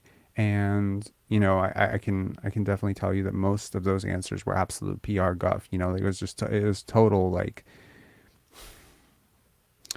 find a way to get out of this question, that type of stuff. And granted, some of the questions were total softballs as well, and in those cases, they gave you the total platitude of the answer. But I think, yeah, I mean, I fully appreciate the fact that Pascal is chasing, greatness in his own right, top 5, top 10, whatever he's chasing. But I do not think he's going to make All NBA. It would be absolutely criminal. If he did make All NBA, that would be really weird. And, this could work out in the Raptors' favor. Doing a lot of digging into players who played a lot of AAU basketball early on, players who were one sport athletes specifically, and how the miles sort of wear down on their body. I think Pascal, often people look at 29 as 29, and I have often been very critical of the idea that he's just going to keep evolving. But one thing that I will tell you is, even though I don't think that his game will continue to evolve at the pace of like a younger player, like sometimes people say, well, he picked up basketball at 17, so at 29, he's really like 25 as a basketball player. Well, intellectually, he's definitely 29, and in terms of like his game's expansion, he might be 29, but in terms of mileage, like the actual basketball mileage of, training, even with how hard he works, because of his build type, because he's not an overly heavy player, I think this might be a player who ages well from a durability standpoint, like from a health standpoint. You may not see all of the slowdown that you often see with players like look at Alonzo Ball, a LaMelo Ball, guys like this that are 21, 22. But if you did, a scan of their bodies and said how many miles are on this body, like they would be closer to where players used to be at like 29, 30. Right, just because of how early they started the training, how early they started the weight training, how much basketball, competitive basketball they've played through AAU, high school, etc. I mean, like it's a grind, man. Like I talked to a player the other day who went through the AAU circuit, and he said that he's played close to 70 competitive basketball games this year. I mean, that is quite a load to put on a, and I mean, high school basketball seasons are condensed for a reason. There's more space for a reason. You're not playing back-to-back games usually in high school. You're not playing 82 games. This is supposed to be something that you put a load on. And as players come into the league younger and younger, people often were very critical of Butch Carter for not playing Tracy McGrady a lot of minutes early on, right? Why didn't he play him more minutes? Well, you saw what playing him so many minutes did in Orlando. He crashed. And I look at a guy like Nick Nurse. I see the minutes that he's playing these guys, and I'm like, these are human beings. At some point you're shaving bits and pieces off the edge of their career. At the end of their career, they're paying the price now, right? So with a guy like Siakam leading the league in minutes per game, not minutes total played, but minutes per game for 2 straight years, one thing I would really like to see next year is for those minutes to come down to something like 32 to 33, 31, maybe even 30 minutes a night. Let him play defense the right way, because I definitely think athletically he can still play defense. It's just he hasn't been as inclined to play defense. He doesn't seem to be motivated to play defense. And yeah, it's a tall task when you're asking a 28, 29-year-old, 6'10" guy to stay in front of guards, but he's more than capable of doing it. We've seen it in the past, and I think that he should be able to do it with a slightly reduced minutes role. With Scotty, I really, I wasn't sure how, he was going to come into this interview. Obviously, I heard through the grapevine that, he took the loss hard, that it was really like, he was really devastated after it, and he really cared. And, one of the biggest reasons yesterday, despite all my agenda throughout the year of tank, this core is not worth it. One of the biggest reasons that I desperately wanted them to win last night, and I was rooting for them to win, and I was heartbroken that they didn't win, is because of guys like Scotty, OG, Gary, that they have a right to go out on their terms, because for at least 2 of those guys, this could very well be the last game they play in a Raptors uniform, and it would just suck that, okay, for improving your draft position, potentially, that you go out on such a down note. And I think last night's game, I was very sleepy when, we wrapped the game and I was very tired. I'm just looking back at that live. I was like, wow, I look like a zombie. Like I was so exhausted on 3 hours of sleep going through a 7 hour live. But I got to tell you, like, one of the things that I really took away from that game was what a perfect example of what the Raptors season has been like. If you can condense the entire Raptor season into one game and say this game would be the emblem or emblematic of the whole season. That was the game. You have the lead, you're up, and you crumble late.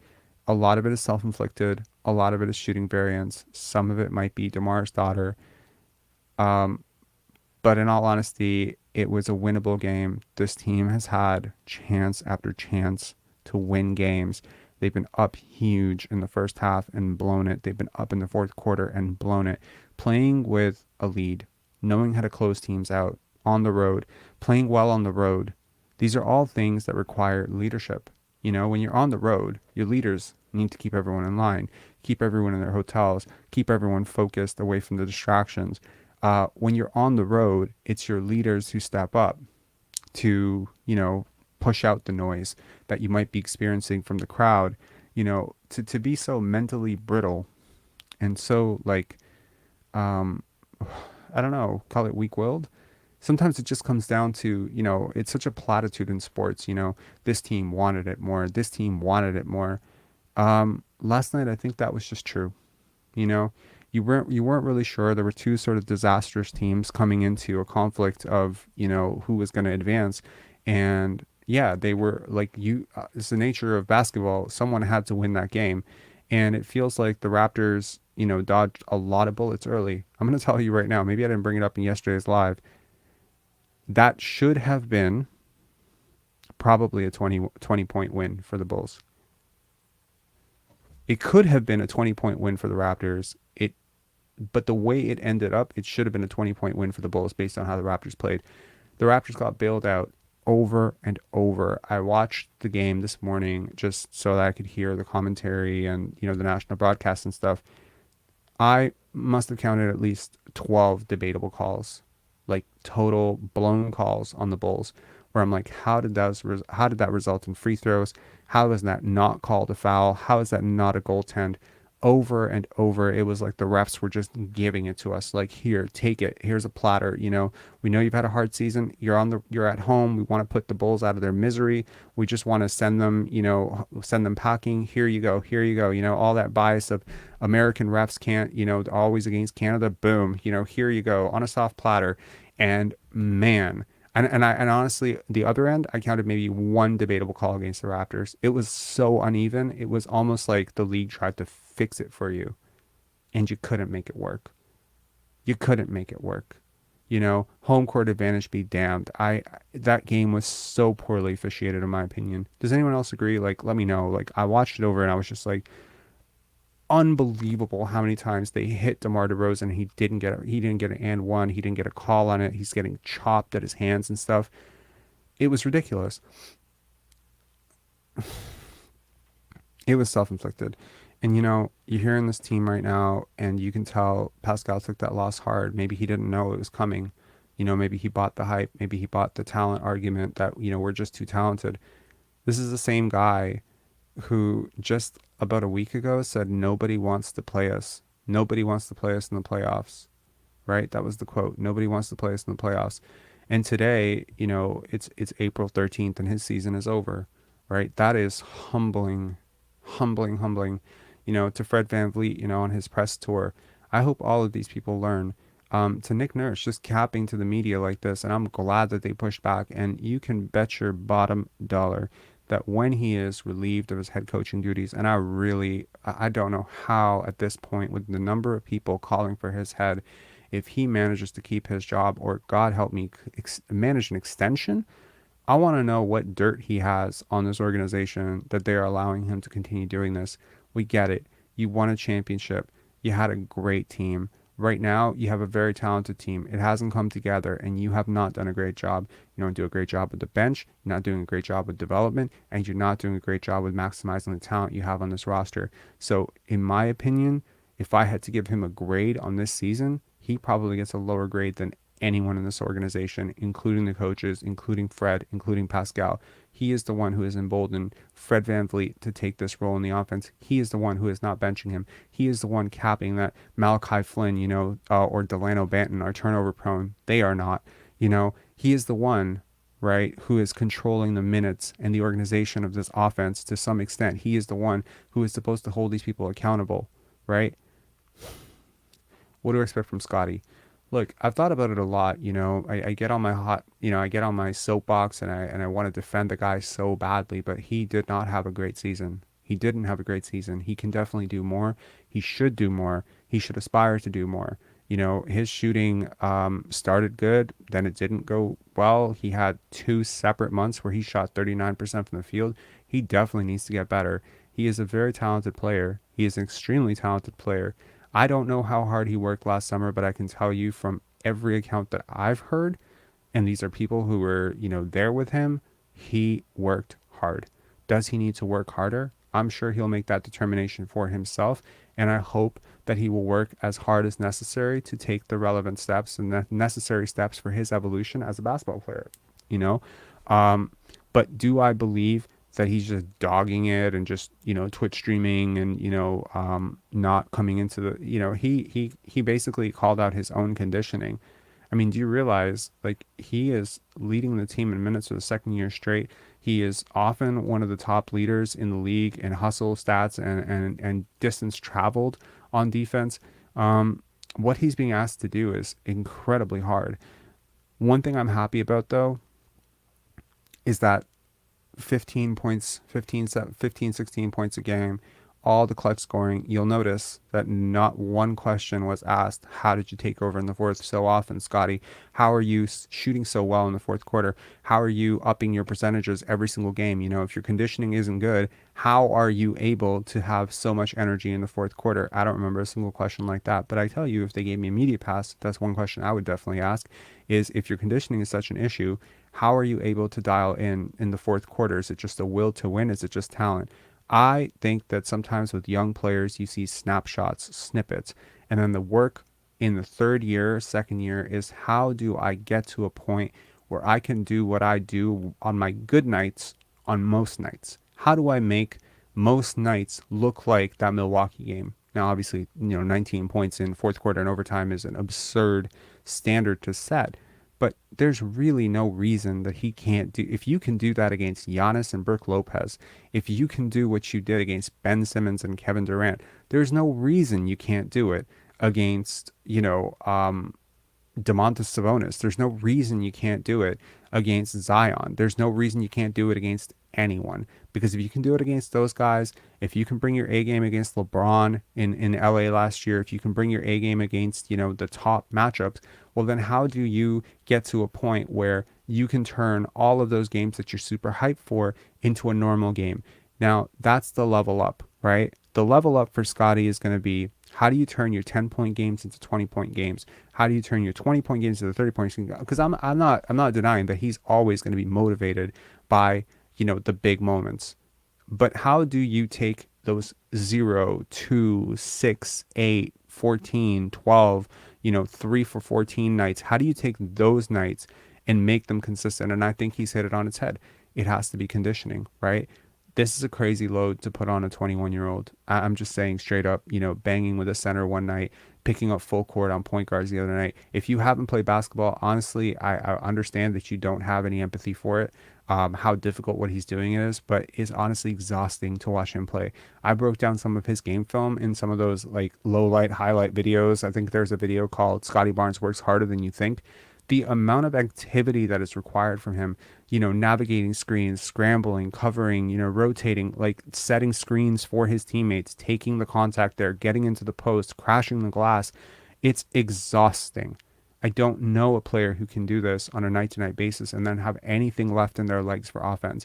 But I hope that if this season is being considered by his standards a failure, that it will only push him harder. But I tell you, if this offense made any sense whatsoever, if there was a real stabilizing force in that offense that was giving him, putting him in positions to be successful, that was allowing him to get cleaner passes, that was maybe, keeping his minutes a little bit lower, maybe having a less, demanding role on defense. I have no reason to believe that with the talent, skill development work that he put in this year, that he couldn't have averaged, 19 to 20 points per game this year. How do we get that to 25 points per game? My outlook on next season, and we're just gonna bring on Coach Mo. We're gonna have to keep it really quick, guy. Like, I mean, I'm at 3 hours and 11 minutes, and I do have to get out of here at like 4:15. But I'm gonna let you speak for sure. Yeah. So to the final point of what do I expect next season? I do expect Pascal to be back. I expect Scotty to be back. I really hope that OG is not the sacrificial lamb. I hope that Jakob is retained. I don't know about Gary. I don't know about Fred, but if I had to bet, I'd bet he's gone. And the same thing with Nurse. I'm like 85 to 90% sure he's gone. The way it has been reported, you cannot duck this. You cannot dodge it. And, if you're Masai Ujiri and you think you're just going to, take another year to evaluate, tinker with this. So we didn't give him shooters. We gave him a center, but we didn't give him shooters. I really hope that the media tomorrow will hold Masai and Bobby's feet to the fire and ask them really important questions. And yes, I know that they are both master, politicians as well, and they're not, stupid men, and they're going to find ways to skirt the questions and answer them without answering them. But I genuinely believe that this team needs a culture reset from this sort of bet on yourself, underdog mentality. Everyone takes whatever they can get, scraps in the offense. I think they need to go from that to an evolved, motion-centric, selfless brand of basketball, which is devoted to team first, identity, and championships.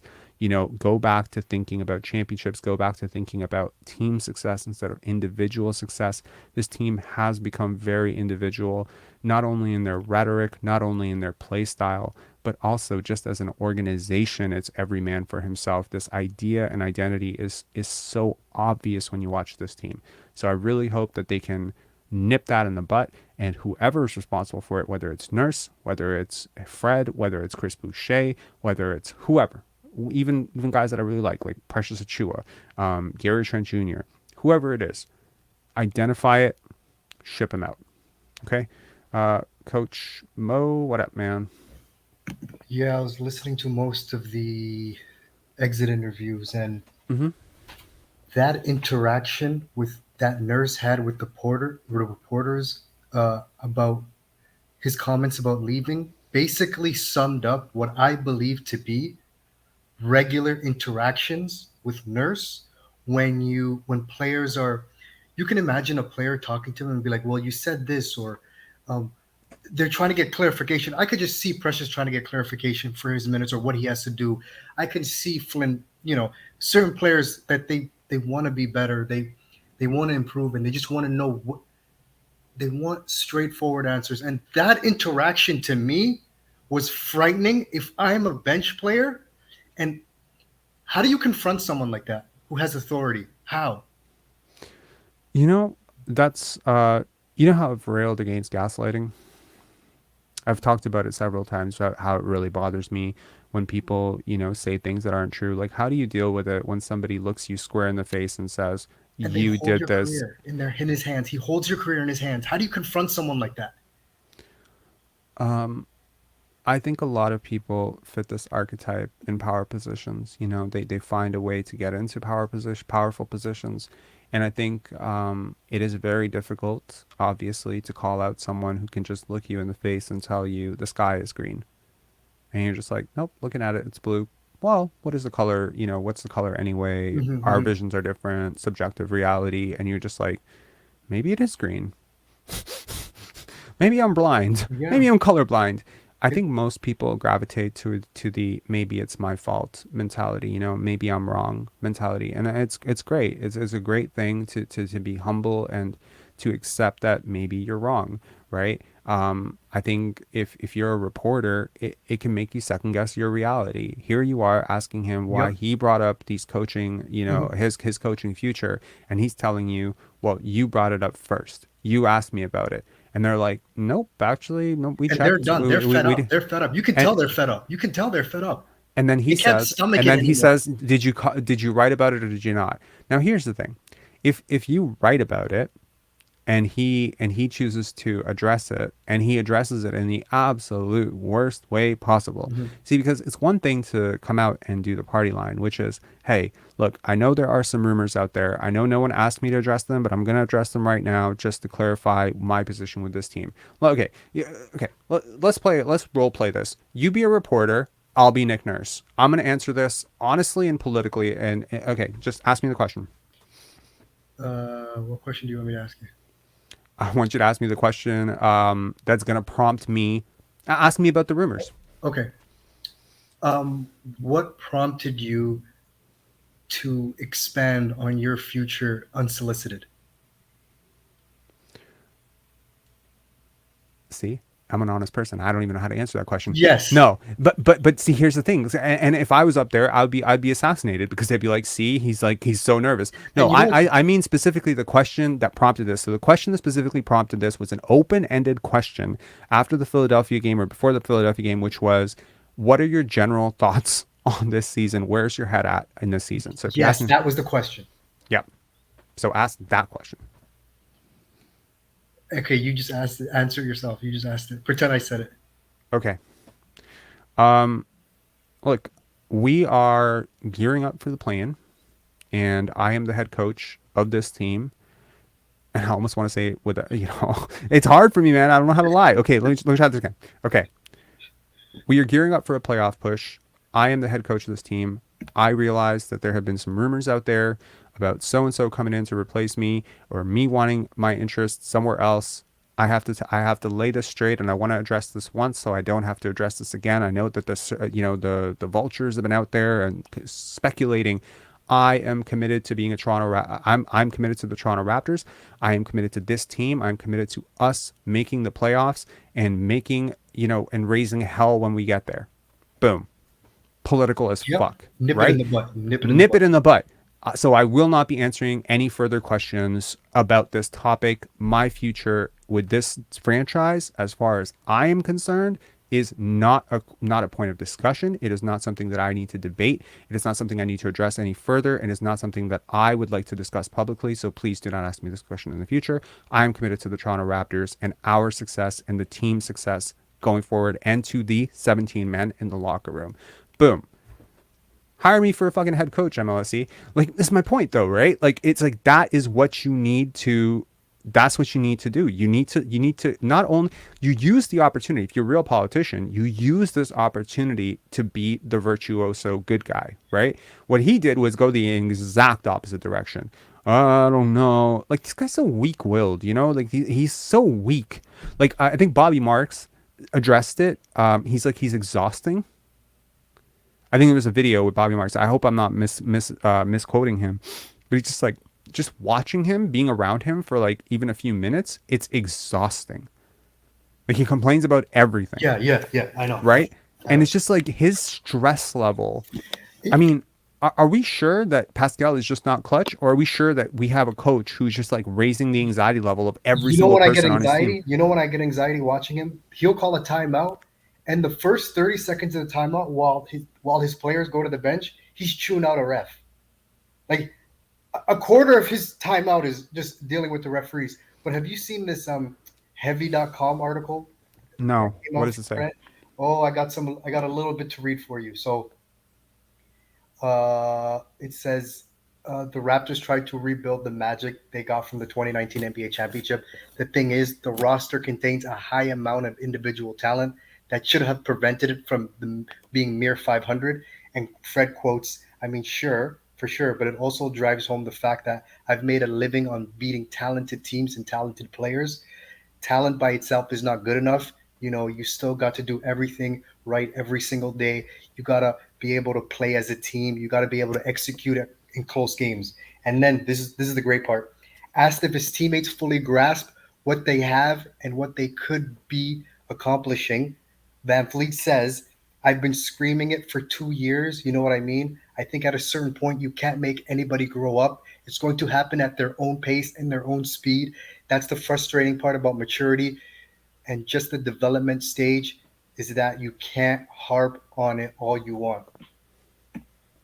2 years. He said 2 years. Why not 3? Wow. This was right before yesterday's game. That was before yesterday's game. Where is this article? I want. Heavy.com. I'm on the site. Type frustrated Fred VanVleet Toronto Raptors future. That's a lot of on shit. Google, I'm pretty sure it'll come up. What if I just type Fred VanVleet heavy.com? I wanna see this. Heavy.com. Let me see. Oh, here we go. Got it. Wow. Can't make anybody. Yo, this guy is crazy. If he thinks I'm talking about. We know what he's talking about. I mean, this smear campaign is like next level. This on is Scotty. Yeah, this is high. Man, these battles, it's like. Yo, wait till Scotty sees this, bro. I wish like he could have seen this before he did his presser. I hope he would Apparently, address this is the same guy that broke the Nick Nurse to Houston rumors. But yeah. I mean, everyone's. Man, this season fell out. I don't think Nick Nurse is a good leader. I think he could be like. Does your coach have to be a leader? No, but young teams, yeah, like it helps. Because I don't think Nick Nurse is a leader. I don't think you can be a leader and never say my bad. Yeah. NBA sources, major changes ahead for Raptors. Okay. Okay, hold on. We're gonna get into this heavy.com entire thing, man. Thanks for bringing this up. I'd heard some rumblings about it like a couple hours ago, but I didn't think anything of it. And I know that heavy.com has been getting a lot of traction lately, and JD Bunkus was talking about it. Heavy.com, they addressed it in like a kind of like it was very demeaning. Like they were like heavy.com, never heard of this, whatever. But hang on. So what I'm going to do right now, guys, is I'm going to just quickly flash the entire article on screen. That's what I'm going to do. That's ethical, isn't it? That's not ethical at all. It's just crazy how Fred keeps digging himself a hole while I also thinking it's helping him, making him like the shining light, like the beacon of hope. Yeah. Okay, so here it is. Frustrated Fred VanVleet on shaky Raptors future, can't make anyone grow up. There's a reason why they quoted that. They know what they're doing. I think everybody in the league knows that Toronto is going to be heading to a breakup, one opposing executive told Heavy Sports. What's clear is Fred VanVleet isn't happy with what's been happening as the Raptors try to rebuild the magic that got them 2019 championship. He says, I mean, sure, but it also just drives home the fact that I've made a living on beating talented team and players. That's what you were talking about. All right. Like, there's so many other things that go into it. We could have no talents. So let's start there. We could be in a situation where we don't have talent. But like I said, we've got to continue to find a way to be better as a group and do something with the talent that we have.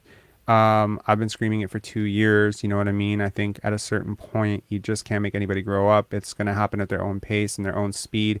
And that's the frustrating part about maturity and just the development stage, is that you can harp on it all you want to. While they're going to get rid. Okay, so this is a league source saying they're going to get rid of some of their assets and just go in another direction. Who it is, I don't know, but I know that OG's name comes up all the time. Interestingly enough, Siakam's name is not as well regarded as you would have thought. The guy gets buckets, he can score, but it do not think he and Gary Trent carry the same label. They can score, but I'm not sure they can help you win. Holy shit, are they saying the exact same shit that I've been saying all year? The only real teacher is experience. So sometimes you have to go learn the lessons the hard way. This is what VanVleet is saying, I guess. This sounds like a VanVleet quote. I think that a lot of these guys will be in great situations going forward. But even myself, there are a lot of things I had to go through as a younger player to become the player that I am. That's true for everyone. You've got to go through it to get. Yo, man, I really don't want Scotty Barnes to turn into the next Fred VanVleet. Sorry, Fred. I'm sorry. Like I realize like you have the aspiration that one day, it's like that. It's like that dude, at the Y, like who's talking about like his 6-man participation medal or some shit like that to like some really talented like AAU hooper, and he's like, one day you will be where I am, and it's like, bro, I'm not trying to chase your fucking. I'm not trying to chase you. Like I'm not trying to be like you at all. All right. Uh, while these three talented players have decisions to make, so does Toronto management. The feeling among other clubs is that there will be significant changes, perhaps quite a bit of it. Yeah, that's significant. They're going to get rid of some of their assets and just go in another direction. Sorry, we read that. You know what's interesting? They said Van Vliet's a player, Scotty's a player. I don't think Siakam can help you win. Jakob Poetle, he's decent. I'm like, damn, did Fred pay these guys off too? Yeah, I know. Crazy. I like their talent level. We do have some of that, but together what they have just doesn't work. It just doesn't. I think Nurse has been around and he realizes when the bloom is off the rose. To be fair, the petals began to fall off when Kawhi Leonard led the and skipped town.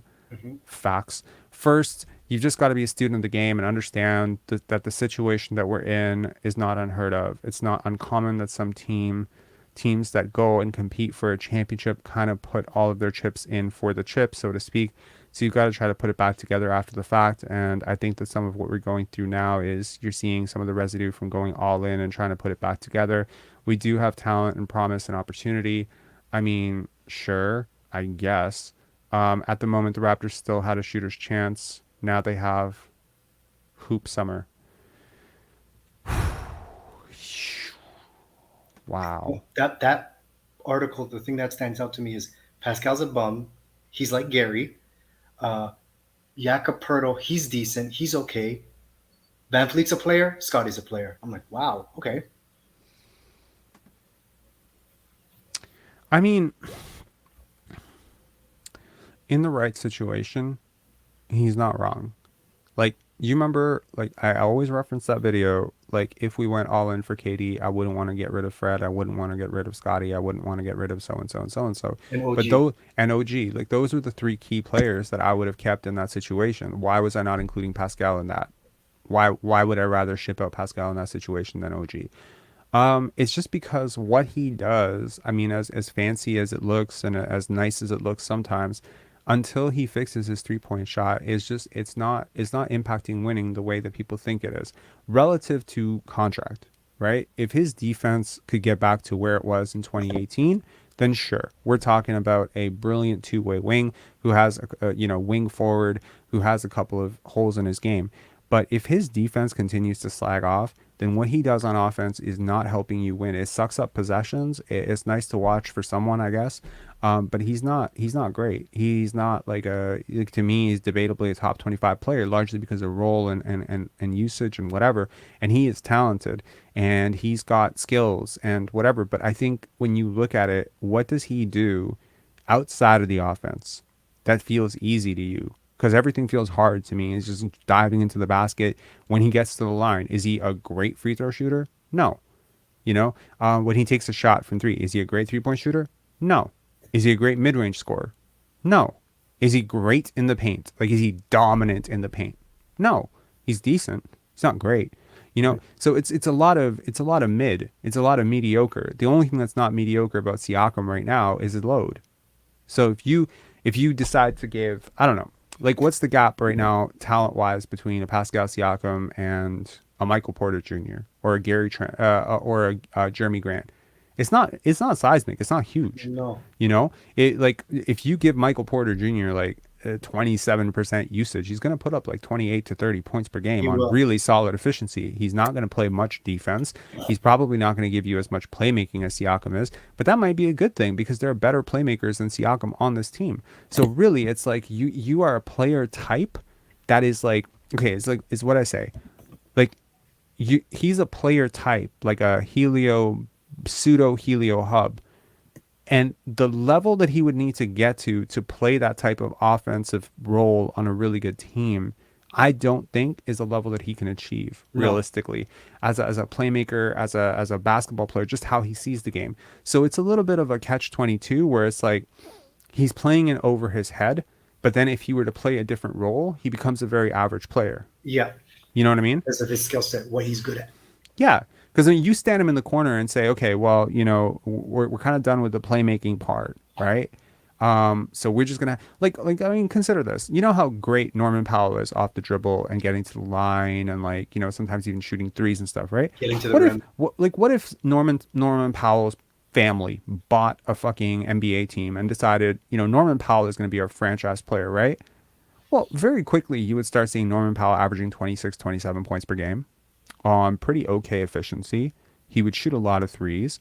He's a fairly decent passer, right?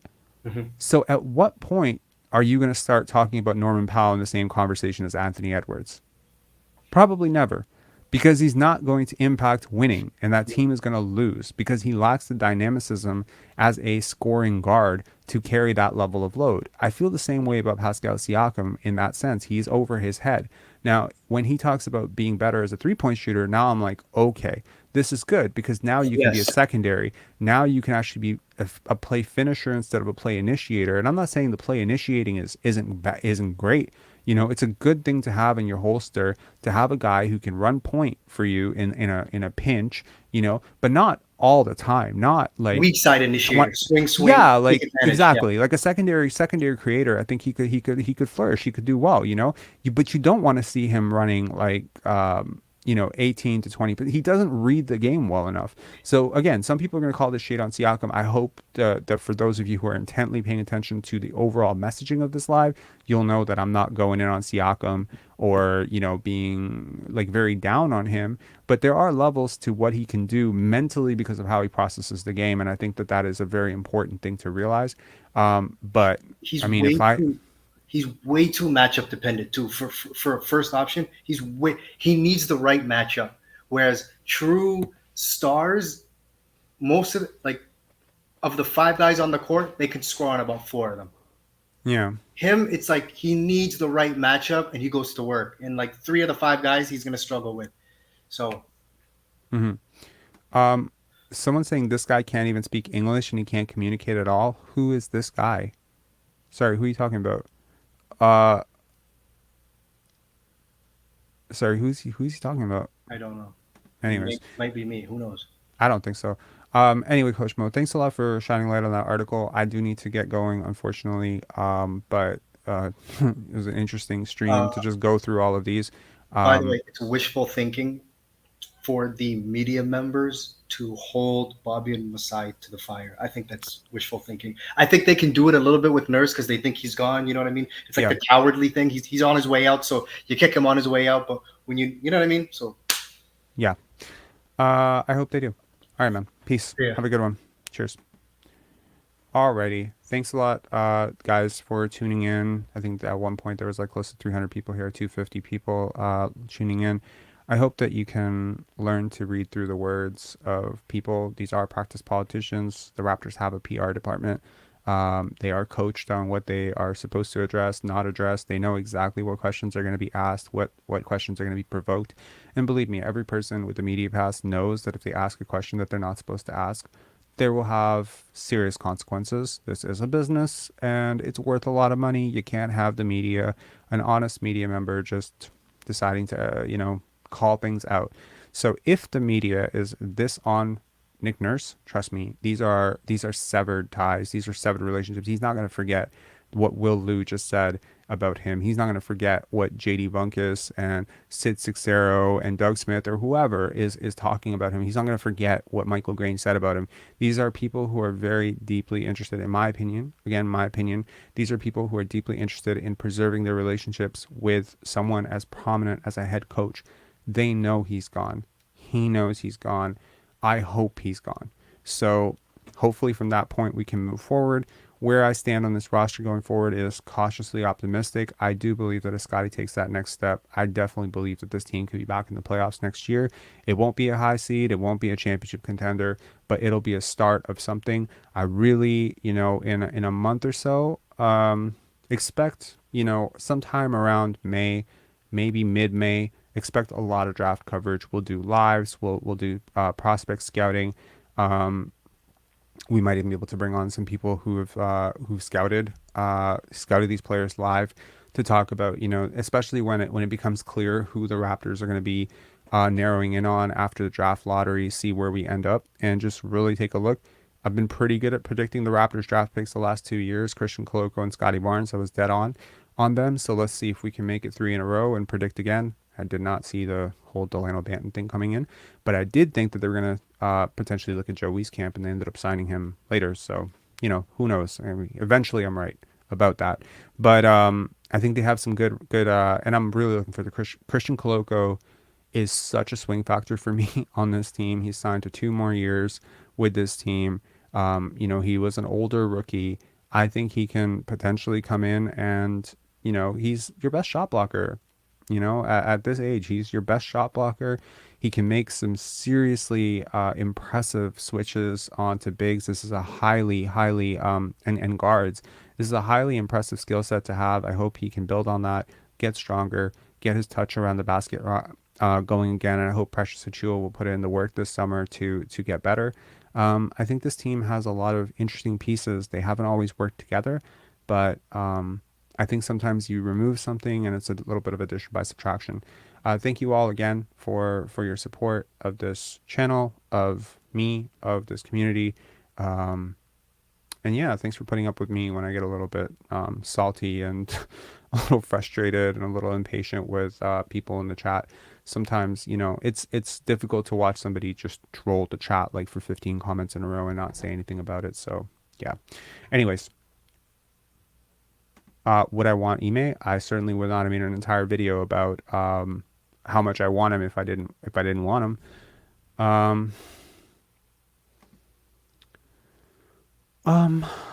Yeah, it's a good question. I think he's a good person. I think he'll get better. I think he'll learn. But yeah, I mean, if you're expecting some sort of, Magic Johnson transformation, I wouldn't hold my breath. But he doesn't need to be a decision maker in the offense. He just needs to run, jump, dunk, make the simple read. I think a coach, who's willing to invest in him, invest some time in him and into his growth. And yes, by the way, Jeff Doughton, we need to bring him back. We made a lot of noise as a fan base about how much we wanted him back. The media made a lot of noise. I'm sure there are other GMs just licking their chops, looking at this guy. I think we definitely need to bring him back. He was very good for us this year. Manny Gill with Jordan Hood Shafino, eh? Oh, we will see. I don't think so, but I mean, we'll see. All right. Cheers, guys. Have a good one. And go Chicago Bulls tomorrow. Just an FYI, if the Chicago Bulls make the playoffs, to anyone who doesn't know, and if the OKC Thunder make the playoffs, our pick got a lot better. Like the odds of getting Victor Wembanyama almost double, if not almost triple, I think. So it would be very important for us that the Bulls and the OKC Thunder. Honestly, I'm gonna cry if the Bulls and OKC lose tomorrow night. Like, we're firmly in 13th, and that would suck. All right, cheers, guys. Have a good one.